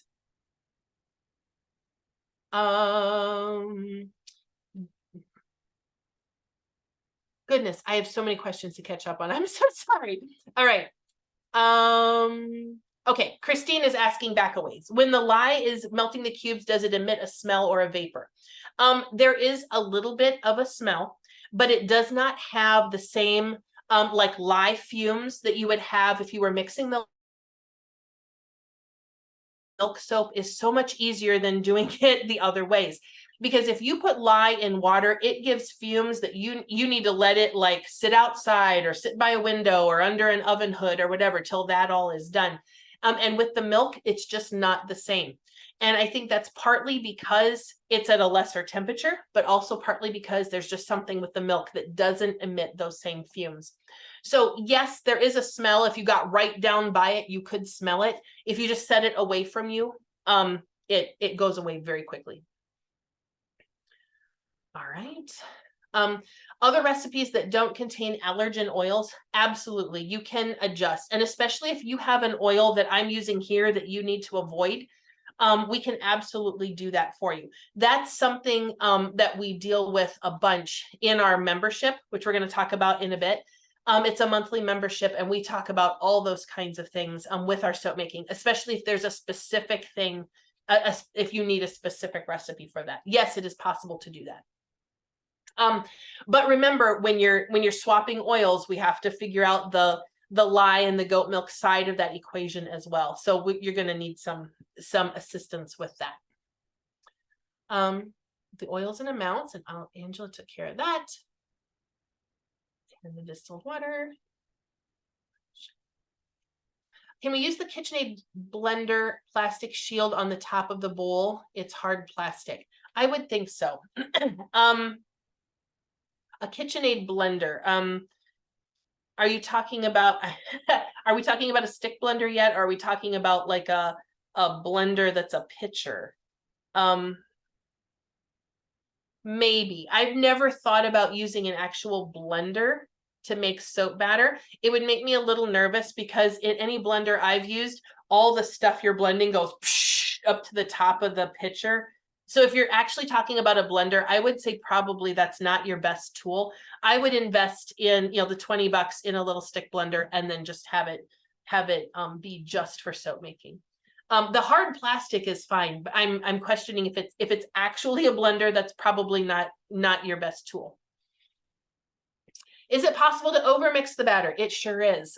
So as you're watching, as you're blending it, and you saw it here, it'll gradually get thicker and thicker. And just keep testing it. When you can see the design on the top, you're done. Tap off the blender, put it, and then pour it right then. As you blend it, it'll just get thicker and thicker, and then it will be harder and harder to pour. So once you're at trace, that's the time to pour. How much scent do you put in? Scent is somewhat a matter of preference. In this size batch, I would probably put in about ½ ounce to an ounce of scent, and you'd want to do it before you get to trace. But you need to remember, and I've said this a bunch of times, so I feel a little like I'm saying it a lot, that that's not something you're going to do first. Okay. I did not listen to all the advice I was given by my books and YouTube videos, and I didn't want to make an unscented soap. And I grabbed a scent from somewhere that was not intended for soap making, and it seized the soap. It means my soap batter went from being like pancake batter consistency to Play-Doh instantly, and I had no time to pour. And scent is always going to impact your soap batter. So you need to do the unscented, uncolored stuff first. This is a skill that you need to learn, and you need to get good at this first, and then talk about adding variables into your chemical equation, which scent and colorant is a variable. Now, the key to my issue was I had a scent that wasn't intended for soap making, and it was messing with the chemistry. So you have to be very careful about that, but also don't start there. Give yourself a chance to be a beginner, to be a learner, to learn the process, and then start talking about variables like scent and colorant. Ooh. Jillian asks, can the lye damage copper sinks or different finishes on the sink? I can't speak to that. Mine is stainless steel, so it doesn't matter. Gosh, you're going to have to ask someone else about that. I'm not completely sure. Sure, it would be possible. You could be very careful and just make sure you're pouring it down the drain and not letting it float around in your sink. But yeah, I would ask somebody else about that for sure. Or like test a small spot somewhere where where it's not going to be visible. But yeah, be careful of that. Yeah, it doesn't matter for my stainless steel sink. Double the recipe, absolutely, but I would start small. If these are your first batches, start with just this small amount and do that a couple times before you try doubling it. You want to make sure that you're comfortable with the process before now you have more soap getting thick too fast and you don't know what to do with it. So just give yourself time to learn before you go great guns here. There's a plastic shield. It's a KitchenAid seal. Oh, yeah. Okay. I see what you're saying now, Christine. She says there's a plastic shield. It's a KitchenAid shield. You set it on the bowl and it has an opening you can use the stick blender in. Yes, if you want to do that. Oh, now that I think about it. It depends. You're gonna have to just mess with that because I don't know exactly what it looks like. You do need to be able to move around and up and down. Now, if the stick blender, if it's going to hold it in one spot, maybe not. It depends on how big the bowl is. It could work. You give it a try. See what happens there. Do we offer a class on scent and colorant? We have a little training video that we offer, but we're going to talk more about that in just a minute. So hang on. No problem. Thanks for reviewing this. This is not as scary as I had in my head. I envisioned the lye just blowing up and something tragic. Now, here's the thing. Don't underestimate the safety that we've done. You know, I had on my goggles and my dust mask and my gloves, and the sink is right here in case something goes wrong. And we're being very careful about pouring slowly. We're doing all the precaution stuff to make it not scary. But if you skip one of those steps, scary things can happen. So don't underestimate the value of all the safety precautions that we've gone through. I only say that because we had a lady in our Sassy Soapers group just recently who got lye in her eye. And she's like, everybody wear your goggles, don't skip any steps. So anyway, so I'm just saying that because I want everybody to be safe. Okay, let's take a minute. Let's unmold our soap here. The milk cartons are a lot of fun because you can just rip the mold right off. Now, this is an older soap. It's been around for a little while, so it's going to unmold pretty easily. Yours might be a little sticky. If it's sticky inside the mold, you can put it in the freezer for 30 to 60 minutes, and that will help it come out really easily. So here we go now. To cut it, I have a straight blade knife, and we're just going to go straight down, and then I'm going to go sideways. Yours might be a little stickier. Like I said, my soap is a little older, but so straight down and then go sideways. You don't want to pull it apart from the soap because then the edges could come off and then you don't have a nice square cut. There we go. So you want to get it cut at about 2 days old, because that way it can dry to the center of the soap easily and just make sure it's cured all the way through. Here we are. And you can decide how thick you want your little bars to be. These are, a little less than an inch. So, and you'll see that it needs to cure yet in the middle. So it's good to have these bars cut. So now it can cure all the way to the middle, nice and evenly. Okay, so now these guys will need to sit for 6 weeks and dry. Again, that just helps those bars be nice and solid all the way to the middle. You can leave them like on my little cutting board, like I did right there. You could set them on a shelf, put them somewhere where you can kind of watch them because it's just fun. You can turn them, every couple days to make sure that they're curing nice and easily or nice and evenly. We don't turn our soaps because that's all I would get done every day. So we don't. You don't have to, but you can. What's the darker color in the soap I cut? It's just the uncured stuff in the middle. Oh, where are we here? Here we are. It's just the uncured. So you can see around the edge, it's lighter colored because that's where it started curing. But the middle part is darker and it just needs to dry out. So yeah, once the soap cures, it'll be the same color all the way through. Do they need to be covered? They do not. They actually need to be in the open air. And the more they are, the drier they will be, and the better product it will be in the end.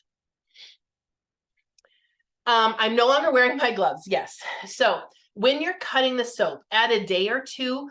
You do that if you have like a paper cut or something, you might feel it a little zingy right there. So at this point, it's up to you. If you want to wear your gloves while cutting soap, you can, just to be safe. But this soap is old enough that it wouldn't matter anyway. So yeah, once you're cutting soap, the gloves are not necessary. Hold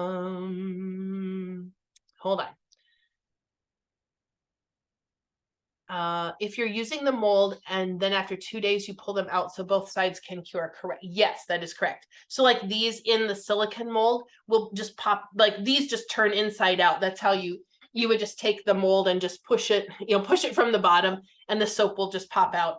But yes, you do want to unmold those so they can dry all the way around. At this point, latex box gloves are okay. That would work. If you wanted to do that, that would be just fine. So later when we're advanced, are there recipes or techniques that get a really good lather? This will get a really good lather. So you don't really need something different. But yes, there are other recipes that you can do. You guys are asking such great questions. This is so wonderful. Are all silicone molds created equally? Can I use baking molds? I think so. I would test them though. And if you find it doesn't work, then don't use that one again. But I believe that the silicone molds for baking are okay as well. My daughter had a question. If you use a sour cream container, how do you get it out? Ooh, yes. So the ones that I've used, you have to make sure the top is bigger than the bottom. And then you put them in the freezer for just a little bit and then run them under warm water and then they'll kind of pop out. So, but yeah, you got to make sure you have an exit plan for whatever your mold is. Let me know if that didn't make sense. Yes. Do you need to clean the molds after making the soap? How? Yes.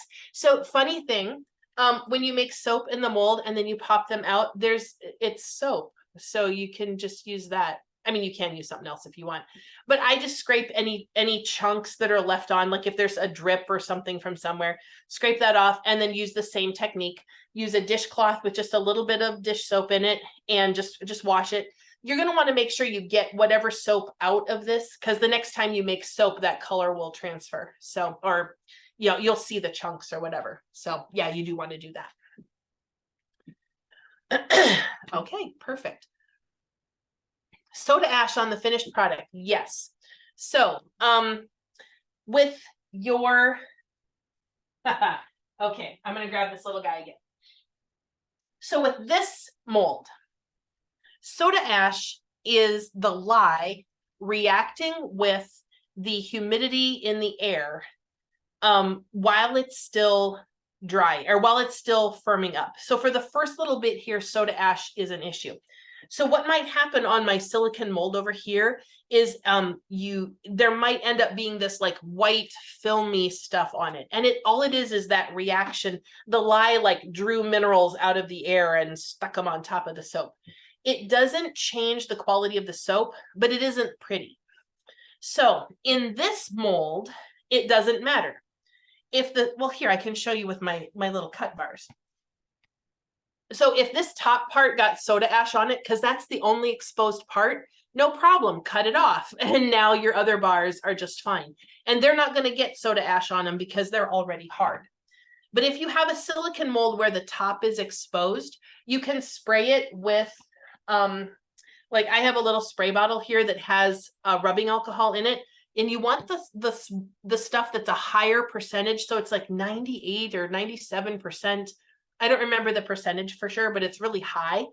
You want to use that rubbing alcohol and just spritz the top of the bars and do that once every 30 minutes for 2 hours. So you just, come back periodically and spritz it again.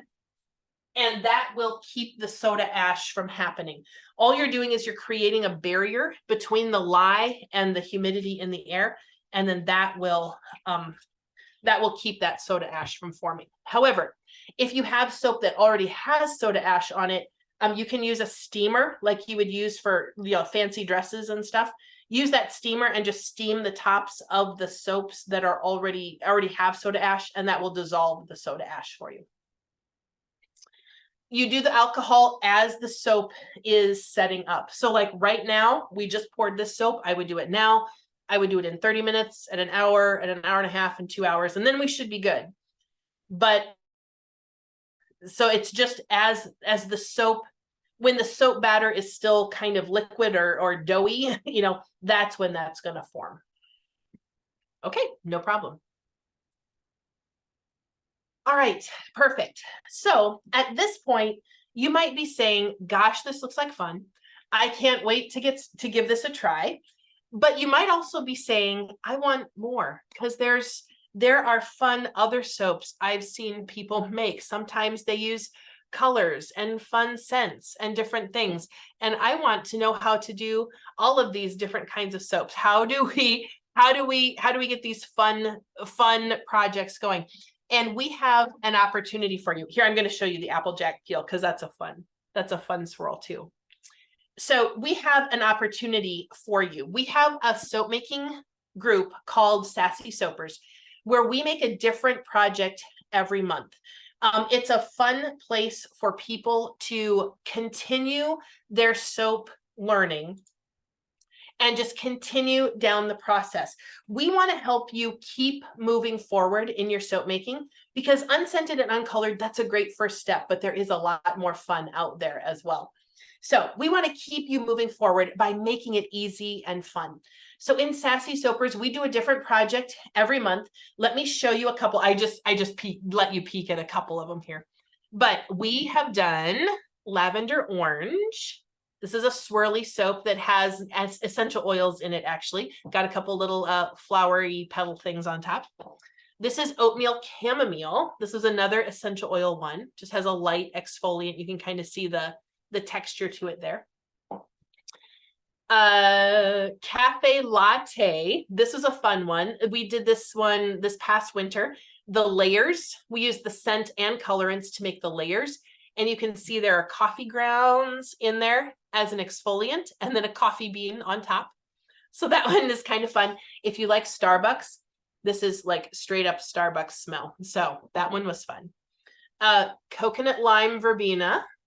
This one, there you can kind of see some of the flecks and spots. And the thing we did here was we did a round soap. It was just the round pipe was our project there. This one this summer, watermelon soap, has poppy seeds in it. You can see for a little exfoliating up there on top. And then this was a challenging one. This one is called Mountain Sky. And it's supposed to look like a mountain, if you're looking across the mountains, like at sunset, you can see like the different ridges and stuff back there. So those are some of the projects that we've done recently in Sassy Soapers. And it's just a lot of fun. Every month we get together on a call very similar to this. I demonstrate what this month's project is, and everybody is doing just what you're doing there. They're taking notes, they're asking questions, doing the thing. And then they get a box from me with the scent and the colorant in it to make the project fun.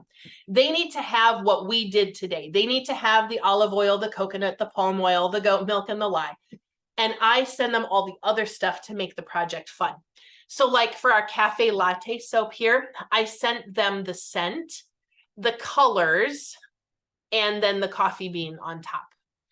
So that, and then they had the other things that would be more the like normal soaping ingredients. So this is just a really fun way to keep your soaping current, to keep you growing and adding skills and learning new stuff and trying new scents and all these different things. We want to help you keep moving forward if that's what you would like to do. So in our membership, our current members, I asked them not too long ago what the difference the membership made. And one lady put it very clearly. She said, when I'm in the soap making membership, when I'm in Sassy Soapers, I make soap every month. If I'm not in the membership, I don't do it. I don't make the time for it. I don't prioritize it. It doesn't get done. And I don't do the learning, but I also don't have the fun. So that's the difference that being in a membership can be. It's a little bit more inspiration, a little motivation, a little elbow that, hey, there's a new project. You should really dive in and do that. So here's how it works. Inside Sassy Soapers, like I said, we have our monthly training where I demonstrate our month's project, and then everybody can take it from there and dive in and give that a try. I teach the new skills. I make sure their questions are answered. And we do it in the best way that learning can happen. We teach, and then you go do it. We teach, and then you go do it. You could get a book and read all this stuff about soap making, and then by the end of the book, you remember about 8 things, and you apply about 2 of them, and you forget the rest. Instead, we're going to give you just what you need for this month, and then you get to apply it. And that's the best way to retain what it is that you're learning when you've actually used it yourself. So that's our monthly training. I already mentioned the scent and colorant box. I send you the fun things that make your project cool and neat. It's also a really great way to get started because you can try a variety of scents and colorants without having to purchase a whole bottle yourself. Because how do you know if it's something that you like or not? Because you can't smell them when they're on the website. So this is just a great way to try some things. And when you find one that you like, you can go and order more of that if you'd like to do that. The third thing, we have a Facebook group that's just for our Sassy Soapers. And this is maybe the crown jewel of the whole thing because everybody posts pictures of their projects and other things that they're trying. And there's questions that they ask each other about, where did you get that mold? Or how did you get that to turn out that way? It's just a wonderful group of ladies. They love to share what they're doing, but they also love to watch other people succeed as well. It's a really positive group, and they love helping everybody get to the point, maybe helping the people who are a little behind them be successful and just enjoy the process as well. So that is a private group that's just for our paid customers that way. So yeah, it's a lot of fun to watch them interact in there. I'm also in that group, so we're answering questions. If anybody has trouble or a batch didn't do what you expect, there's a lot of help and support there for those types of situations as well. Also, the fourth thing, you have a guide. And that's me. I told you when I was learning to make soap, I did not have a guide. I was stumbling through and testing things myself and making all of my own mistakes. But that doesn't have to be you. You don't have to go into this feeling like, well, I think I know what I'm doing, but what happens if something goes wrong? What happens if I have questions? What happens if I want to do this one thing and I don't know how to do it? Being in the group and with a guide, but also with the support of everyone else around you is the best place to learn those things because you've got a place to get all those questions answered and just really enjoy the process. Make it enjoyable. Take away the scary of what happens if, and get yourself this tool really to get all those things answered. The fifth thing is we have a training library. And this is where we have all of the trainings from the last year in this training library. So if you would like to go back and say, I really liked the look of that cafe latte soap, how did they do that? You can go watch that video. If you're thinking, ooh, that watermelon soap is amazing and I totally need to make that, you can go watch that video. Mountain Sky, all of these videos are in the training library, and you can go back and watch those from previous months. Also, all of the videos that we have in our training library, we have the scent and colorant kits left over from those months. So if you would like to do the watermelon project, we've got the little kit that has the pink and the green and the white colorant and the poppy seeds and the scent in it.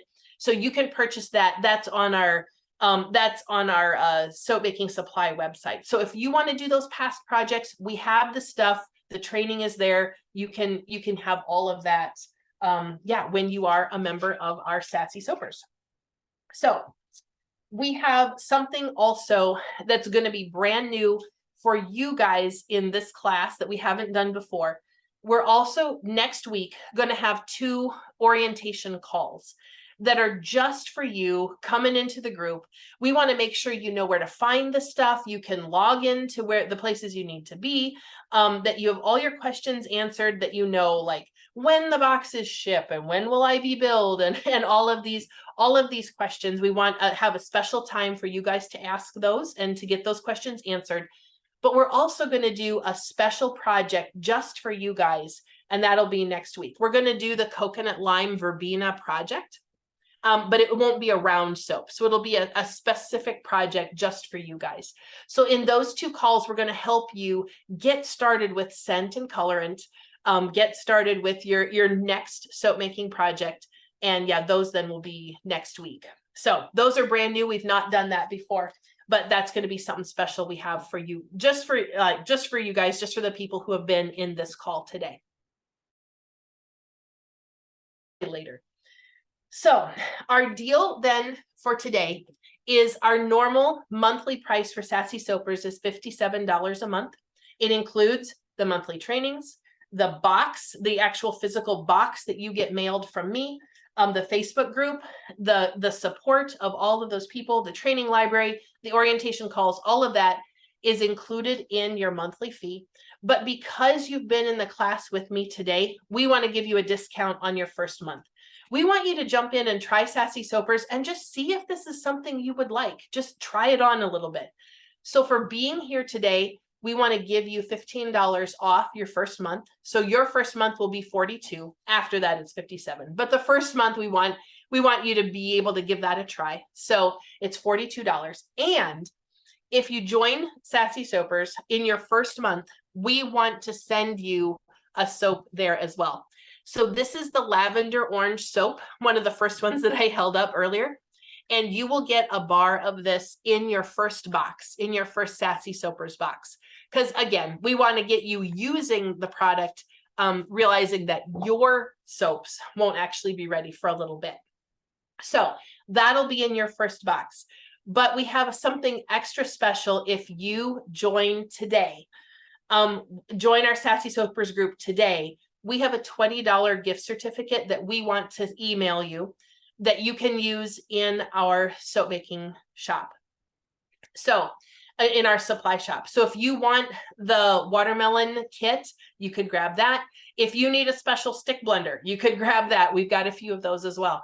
If you're wanting to grab a spoon or a spatula or other kits, whatever you'd like to get from there, you're going to have that $20 gift certificate to use in our soap making shop just for joining if you do that right away today. The deal will last. I mean, the other deal, the $15 off and the free soap in your first box, that will last for a bit, but we wanted to give a special reward to people who are ready to jump in and join us today. So you'll get that if you join by midnight today. So this is absolutely the best way to learn a new skill, to do it in a way that you are surrounded by other people who, it's already happened in the chat where someone has a question and someone else has an answer. This happens all the time inside Sassy Soapers, where people are supporting each other and just helping them find the answers to the questions that they have. So it's the best way to go from, I don't know anything about making soap, I have made 0 batches of soap, to being a confident, active soap maker who's able to crank out stuff like this and maybe even offer it to their friends or family or for sale or whatever your desire is at that point. So it's just a really great way to do this learning and to help you get to that end goal of being the confident, active soap maker who's really enjoying the process as well. Here's another way that we want to help you really grasp how worth it this is. So let's say that you join Sassy Soapers today, and we're going to send you a project. We're going to send you your first project. And in that project, let's say it's watermelon soap. It's not. It's going to be coconut lime verbena, but this is the bar that's the right shape. So our typical Sassy Soapers project is in a loaf mold that we were talking about before, kind of a 10-inch loaf mold, and it'll make about 10 bars of soap. Now, if you went on my website and bought those bars from me, they are $7.50 a bar. So now if you make your Sassy Soapers project and you sold those bars, now you are making $75. So now you've paid for your membership. Now, but when you join in, you will also have the option of getting double soap making supplies if you would like, and that adds $10 onto the cost. But if you get double, now instead of just 10 bars of soap, now you have 20 bars of soap. And if you sold those, now you're making $150 if you sell them at my prices. So now you're making money for having been in Sassy Soapers and doing the soap making and offering your products for sale. So if that's a path that you see yourself going down, this is a great way to do it. It's a great way to try a variety of things, have a variety of things available for sale for the person who is stocking their store and stuff. This is an awesome idea because you can do a different project every month, have new stuff on your shelf every month, and you don't have to do the research. You don't have to figure out the techniques. You don't have to do any of that. We're just going to hand it to you and then do the soap making and then have it on your shelves. So that is our deal. We would love to see you in Sassy Soapers. Again, it is just the best way to take what you've learned today, get it implemented, and then build on that and continue growing your soap making skills. So let me jump back in the chat. This is now our Q&A.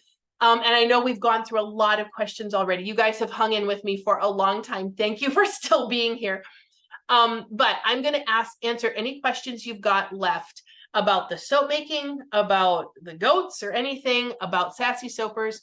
Any questions you've got, we're just going to stay here until we've got those all answered. Let me tell you who our winners are today. Remember, we've got our 3 soap giveaway here, and we've got 4 of these. So our winners today are the Vandenbergs, Christy Comer, Mona Velasco Morales, and Lynn Donalty. So you are our winners. Congratulations. Thanks so much for being here and just for interacting with us. If you would email us your address, that would be very helpful so we can get these mailed out to you. I think my email address is going to show up in the chat here somewhere. It'll come in just a little bit.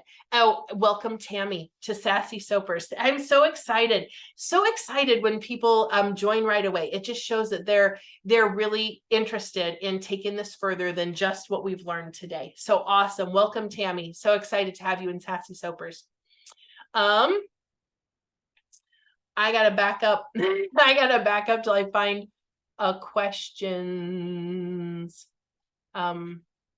Oh, there we go. Okay. Someone was asking about the soda ash, the alcohol. It's rubbing alcohol. So it's the rubbing alcohol that's at the higher percentage, like it's 95 or 98%. I found mine at Sam's. Probably they have it at Walmart too. I'm going to be joining the membership for sure, Lynn says. First, I'm going to make some soap with my kit so I can make sure I can do it. Then I'm going to join. What a great opportunity. Thank you for offering. No problem. Like I said, our deal is available for a bit. Our orientation calls are starting next week. So if you want to make your soap quick and join before that, that makes sure you get the training that you need to continue on here. But yeah, just to join and know what you're doing. But if you're the $20 gift thing, that's today only. So if you want to get a hold of, if you want to do that, then you need to join today. You can welcome Connie and Suzanne. Connie and Suzanne, welcome to Sassy Soapers. So excited for you guys. It's a lot of fun, and it's a lot of just a great way to keep moving and keep adding to your skills. So awesome. Welcome to Sassy Soapers. Loving someone says they love the cafe one. Yes, it is fun. The coffee grounds actually are a little sharp, but it's a really fun. It smells fabulous. Jennifer says, I really want to make Christmas color soap. Is that something you'll be doing soon? We are, yes, absolutely, in Sassy Soapers. Actually, we have found as our soap selling business that any kind of soap works for Christmas gifts. People tend to want to give soap that isn't actually Christmas colored because as they're giving it, that person will be using the soap actually in January. So for our own stock, we don't stock a lot of Christmas color soap, but absolutely you can do that. Yes. Welcome, Jillian. Welcome, Jillian, to Sassy Soapers. Awesome. So excited to see you guys jumping in on this and getting that good deal too at the soap making supply plate or supply site. All right. SassySoapers.com actually is the soap making supply site. So I think that's further down here. Christine, do you have an actual step-by-step instruction to the soap making project you just did? I didn't see it in the workbook. You're right. I've done it for a lot of other things, but we actually haven't done it for this one. We haven't, but that will come in Sassy Soapers. You'll find it there. But yes, we do need to do that. So thank you for the suggestion. We will see if we can get that out to you soon. Lauren, what if I join but need to cancel in the future? No problem. You just actually you have the ability to go in and cancel it at any time. You'll have a there, but if that's a problem, you just let me know. And if you need to cancel like before your box ships out for the month, but yeah, we can handle that and that's no problem. There isn't like a long-term commitment to this. We don't like weird salesy stuff like that. If you need to cancel, you just let us know. And that's totally fine. Oh, great combination, the orange and lavender. Yes, we like that too. I signed up for the class under my name. Can I join under my business name and logo? Yes, you can. That would be fine. Just when you're signing up for Sassy Soapers, just put that information in instead. Make sure, because we have to physically send you a box, we need a shipping address. So just make it a good shipping address for us. I don't know if your business has an address or not, so just make sure it's an address we can actually ship to. You can cancel at any time. Mona's asking that again. How many bars does each month make? About 10. Very good. Congratulations to our prize winners. Oh, there we go. There's my email address. Sorry, I'm just working down the chat here, so I just got to it. But our soap winners there, if you would send your mailing address to my email address, that way we can get these sent out to you right away. Awesome. Excellent. Mona says, thank you so much. Can't wait to try the soap. That you are so welcome. Can you put the link up to order a kit? Jillian, are you talking about the soap making kit, like with the lye and the goat milk and the little mold, or a project kit? Clarify for me there. Okay, so if we purchased the kit, how long does it usually take to get? If you purchased our soap making kit, some of them have shipped and some of them we are stuck on because the bottles that we put the olive oil and the coconut and palm, I opened our next box of bottles and they are all like deformed and misshapen. Like they were put in there when the plastic was too hot. We can't use them at all. So we have to wait for the next box to come, but that will come on Wednesday and then we will ship out kits. So I'm sorry if you don't have your kit, if you haven't gotten a confirmation that we've shipped it yet, it means yours is in the batch that's stuck and we're going to get it out to you just as soon as we can. We're just stuck on our own little, yeah, likely we'll get it out to you Thursday. I mean, we would ship it on Thursday.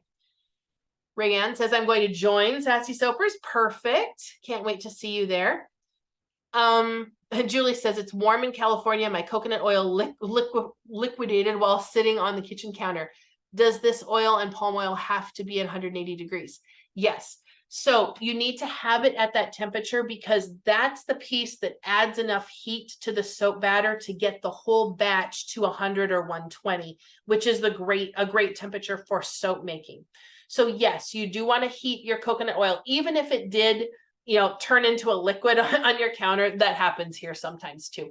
I think at like 76 degrees, if it's above that, the coconut oil can go liquid. But you're still going to want to heat it to 180 because that's what's going to provide the heat for the rest of the batch. Gina says, when I signed up for this class, I also purchased the scent and colorant class. Where do I participate for that class, or is it a video I watch? It is a video, and it looks like you got your answer there. Sorry. Perfect. Who? Lauren. Welcome, Lauren, to Sassy Soapers. That's awesome. And Yvonne. Perfect. Thank you so much, you guys. I'm just so excited to see you guys in there. Again, we're going to have our orientation calls next week, so just make sure you watch your email for those Zoom links, and then we'll get you guys going. I don't see a business name to add beside my own personal name. Is there a place where I can put that as well? You could use your business name instead of your personal name. Either way. I don't know that we have a spot in that on that sales page for a business name, but you could use it under that if you wanted to. Welcome, Lynn, to Sassy Soapers. Awesome. Perfect. Oh, essential oils. That's right. Thank you for whoever just mentioned that. When we were mixing the soap batter and we got it to the point that it was at trace, where you could see those little trailings on top, that would be the time that you would want to add essential oils. Now, I had to do my own math for this because I had to figure out how much essential oils I wanted to use so that it would be present, as the scent would be present enough in the bar, but not so much that it was super expensive to do. So what I came down to is I use a milliliter of essential oil per bar of soap. So in our normal Sassy Soapers loaf that makes 10 bars, we would use 10 milliliters of oil. And in a 15 milliliter bottle, that's going to be the vast majority of the bottle, like 2/3 of it there. So that's what I came down to, as that's where we live and how much we use. Now you can use more, you can use less, that's up to you. But there are some essential oils that don't make it through the saponification process very well. Anything citrus probably is not going to make it through well. Mint does, tea tree does, patchouli does. If you have like thieves does, they will make it through fine. Rosemary does, lavender does, but anything citrus really doesn't. So lemon doesn't make it through very well. Lemongrass does, but lemon doesn't. So you just need to know that some essential oils aren't going to work very well. And also essential oils just don't present as bold of a smell as the other fragrance oils. So just have realistic expectations of what your essential oil is going to do in the bar of soap. I think some people come back and say, that doesn't smell as much as I wanted. Well, yeah, you're using the high-end oils, and that's a good thing to do. But just have realistic expectations of what that's going to present like then in your bar of soap. This was an awesome Zoom session. I learned so much. Thank you. Need to jump off. No problem. Where do I sign up? We've got the link there. Can we still buy from your website even if we're not members? You can. There isn't it's not locked down or anything for anybody else, so you can. The issue is if you buy the kits, you don't have any instruction. They don't come with instructions. So if you bought the watermelon kit, there isn't instructions on how to do that. So that's inside the Sassy Soapers group. But if you wanted to buy a stick blender or a spoon or a spatula or whatever, that's totally fine. You're welcome to go there and do that if you'd like. You're welcome, Christine. Welcome, Christine, to Sassy Soapers. Awesome. So exciting. It's just so exciting to see you guys because I know what's going to happen in the next little bit. You're gonna catch the bug. And pretty soon you're going to be pretty excited about this. And it's just a lot of fun. The ladies inside our Sassy Soapers have declared themselves addicted to soap making. And they're just totally excited about all these things that they're doing. It's a really fun group to be part of. If we're a member, can we participate for free in the other live videos? You do. You get all of the trainings. If you're in Sassy Soapers, you get all of those soap making trainings. That's included. If there's something we do that is outside of the soap making, those do not come for free generally. It just depends on what it is. I think we've only done the lotion one other than that, and that was an additional fee. But yeah, all of the soap making stuff is included. Welcome Sharon to Sassy Soapers. Awesome. I'm just excited for you guys. It's going to be so much. You're going to have so much fun. All right. Where should we go to sign up for the membership? You got that link. Jillian says, I've not ordered one yet. I took care of it. Okay, perfect. Thank you. I'm getting lost in the like everybody's comments coming in, what order they're coming in.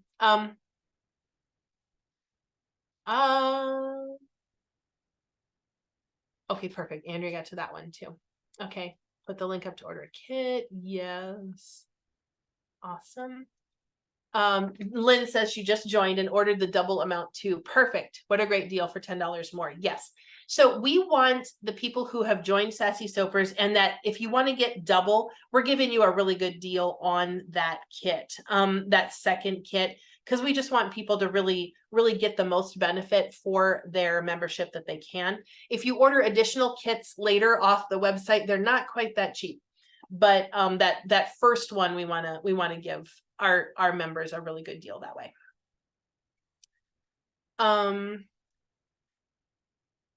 Okay. Okay, I'm going to do that quick. So recapping the benefits of joining Sassy Soapers today. So if you join Sassy Soapers today, you get the first month at a $15 discount. So you get $15 off. So your first month is $42. You get a free soap in your first box. It's the lavender orange soap that I held up earlier. There we go. With the little. So that's what you get if you join Sassy Soapers in the next little while. But if you join today, you're going to get an email with a $20 gift certificate, a link for that in that email. And that you can use at sassysoapers.com for the supplies there. You go to sassysoapers.com, you click the supplies, and then you can see what all we have available there. There are soap making kits. There are other tools and things there. There's also the special secret project that the old Sassy Soapers are doing this month that isn't part of the orientation stuff, but you can still grab the stuff for it there. It's a secret. I can't tell you what it is yet. They get to know about that next week at our training. So anyway, so those will show up there too. There's a special mold if you want to get the pipe molds to make the round soap. Those are there. All kinds of stuff. So if you join today, you're going to get that gift certificate as well to get $20 off whatever you'd like in our soap making supply shop at sassysoapers.com. All right. Okay, so how do we access the Sassy Soapers in the Facebook group? So first step first, you're going to be part of our orientation calls next week. Now, the training library, you can go ahead and find that. You will find those in the emails that come to you now that you're a member. All that information will come in those emails, and we're going to help you over the next week, a little bit more than a week, get access to all of that and get plugged into all of that. So one step at a time, watch for your emails, and we will get you plugged in all of there. Rayanne says, I'm trying, but it's not working to sign up. We will make sure you're clicking the link. Sometimes our computer restart is helpful too. Can we change to getting double in the future? Absolutely. We have people all the time who say, hey, I want to add double supplies to it, and we can do that. It's actually a separate little subscription, a separate little charge. So we can do that, or we can take it away, either way. So we can adjust that as you need in the future, no problem. Rayanne, you got it done. Perfect. Rayanne and Gina, congratulations. Welcome to Sassy Soapers. So excited to get started with you guys and just see what you can do next. I already bought the kit. Are we still eligible? Eligible for Christine? Give me clarify for me there a bit. Yep, gotta run. No problem. I realize this has been a long Zoom call, so thanks for hanging with me. Bought the double for 10. Can you still eligible? or the double for 10. Oh, yeah. If you want to add, anybody who wants to add the double soap making supplies, you can get that for $10 at any time. That isn't a special deal. If you wanted to get it and take it off and get it back, that'd be a lot of messing around, but you can, that's always available to people. Ordering the other ones off, like if you're ordering additional to that off the other website, then those are a little bit more. All right. I made it to the bottom of the questions. Yay. Thank you so much, guys, for being here today. It has been so much fun to make a little soap with you. I hope that for all of you that you're over that first hurdle, that first scary hurdle, that you can see that it's not as hard as you may have thought it would be. That it's absolutely doable. You want to have your precautions in place, but it's not something that you need to be scared of. Just dive in, give it a try, and see what you can do there. And I hope you all really give Sassy Soapers some thought. It is a great way to just keep moving forward and keep learning new skills, learning new techniques, being inspired by the other ladies there, and just really having that support, and then even the knowledge that if something goes wrong, there's somebody there to help me. There's a place to get answers. There's a place to ask my questions. All of that is included there. So no problem. So glad to be here with you guys. Now, go get your stuff ordered for your first batch of soap. Order our kit, get it from somewhere else, whatever you're going to do, and get your first batch of soap made. Put it on the calendar when you are going to make your first batch of soap. Don't let the training get stale. Don't let this be that one class I took once and I was always going to do that, but then I never did. Get your stuff ordered today and get it on the calendar when you're going to make your first batch of soap. And I am so excited to see what you make. I would love to get an email from all of you saying, here's my first batch of soap. I'm so excited. So would love to hear from all of you. So yes, I think this will be okay. I've wanted to make soap a long time, but remember my grandmother's lye soaps and have been terrified. Yes. Thanks so much. I look forward to having them in my store. That's awesome. I think typically, like grandma's soap was made with lye that was uncontrolled. Like she didn't know how strong it was. So that's always, that was back then. Right now, I don't think you can get uncontrolled lye. You're going to know how much it is, and it's a lot more predictable now. All right.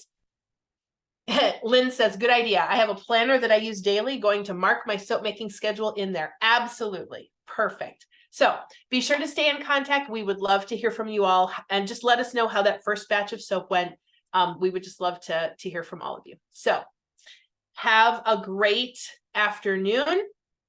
Thanks for spending this chunk of time with me, and hopefully we will see you later in Sassy Soapers. So excited to hopefully see you all there, and for sure to see what you do with your own goat milk soap. So have a great afternoon, everybody. Thanks for being here.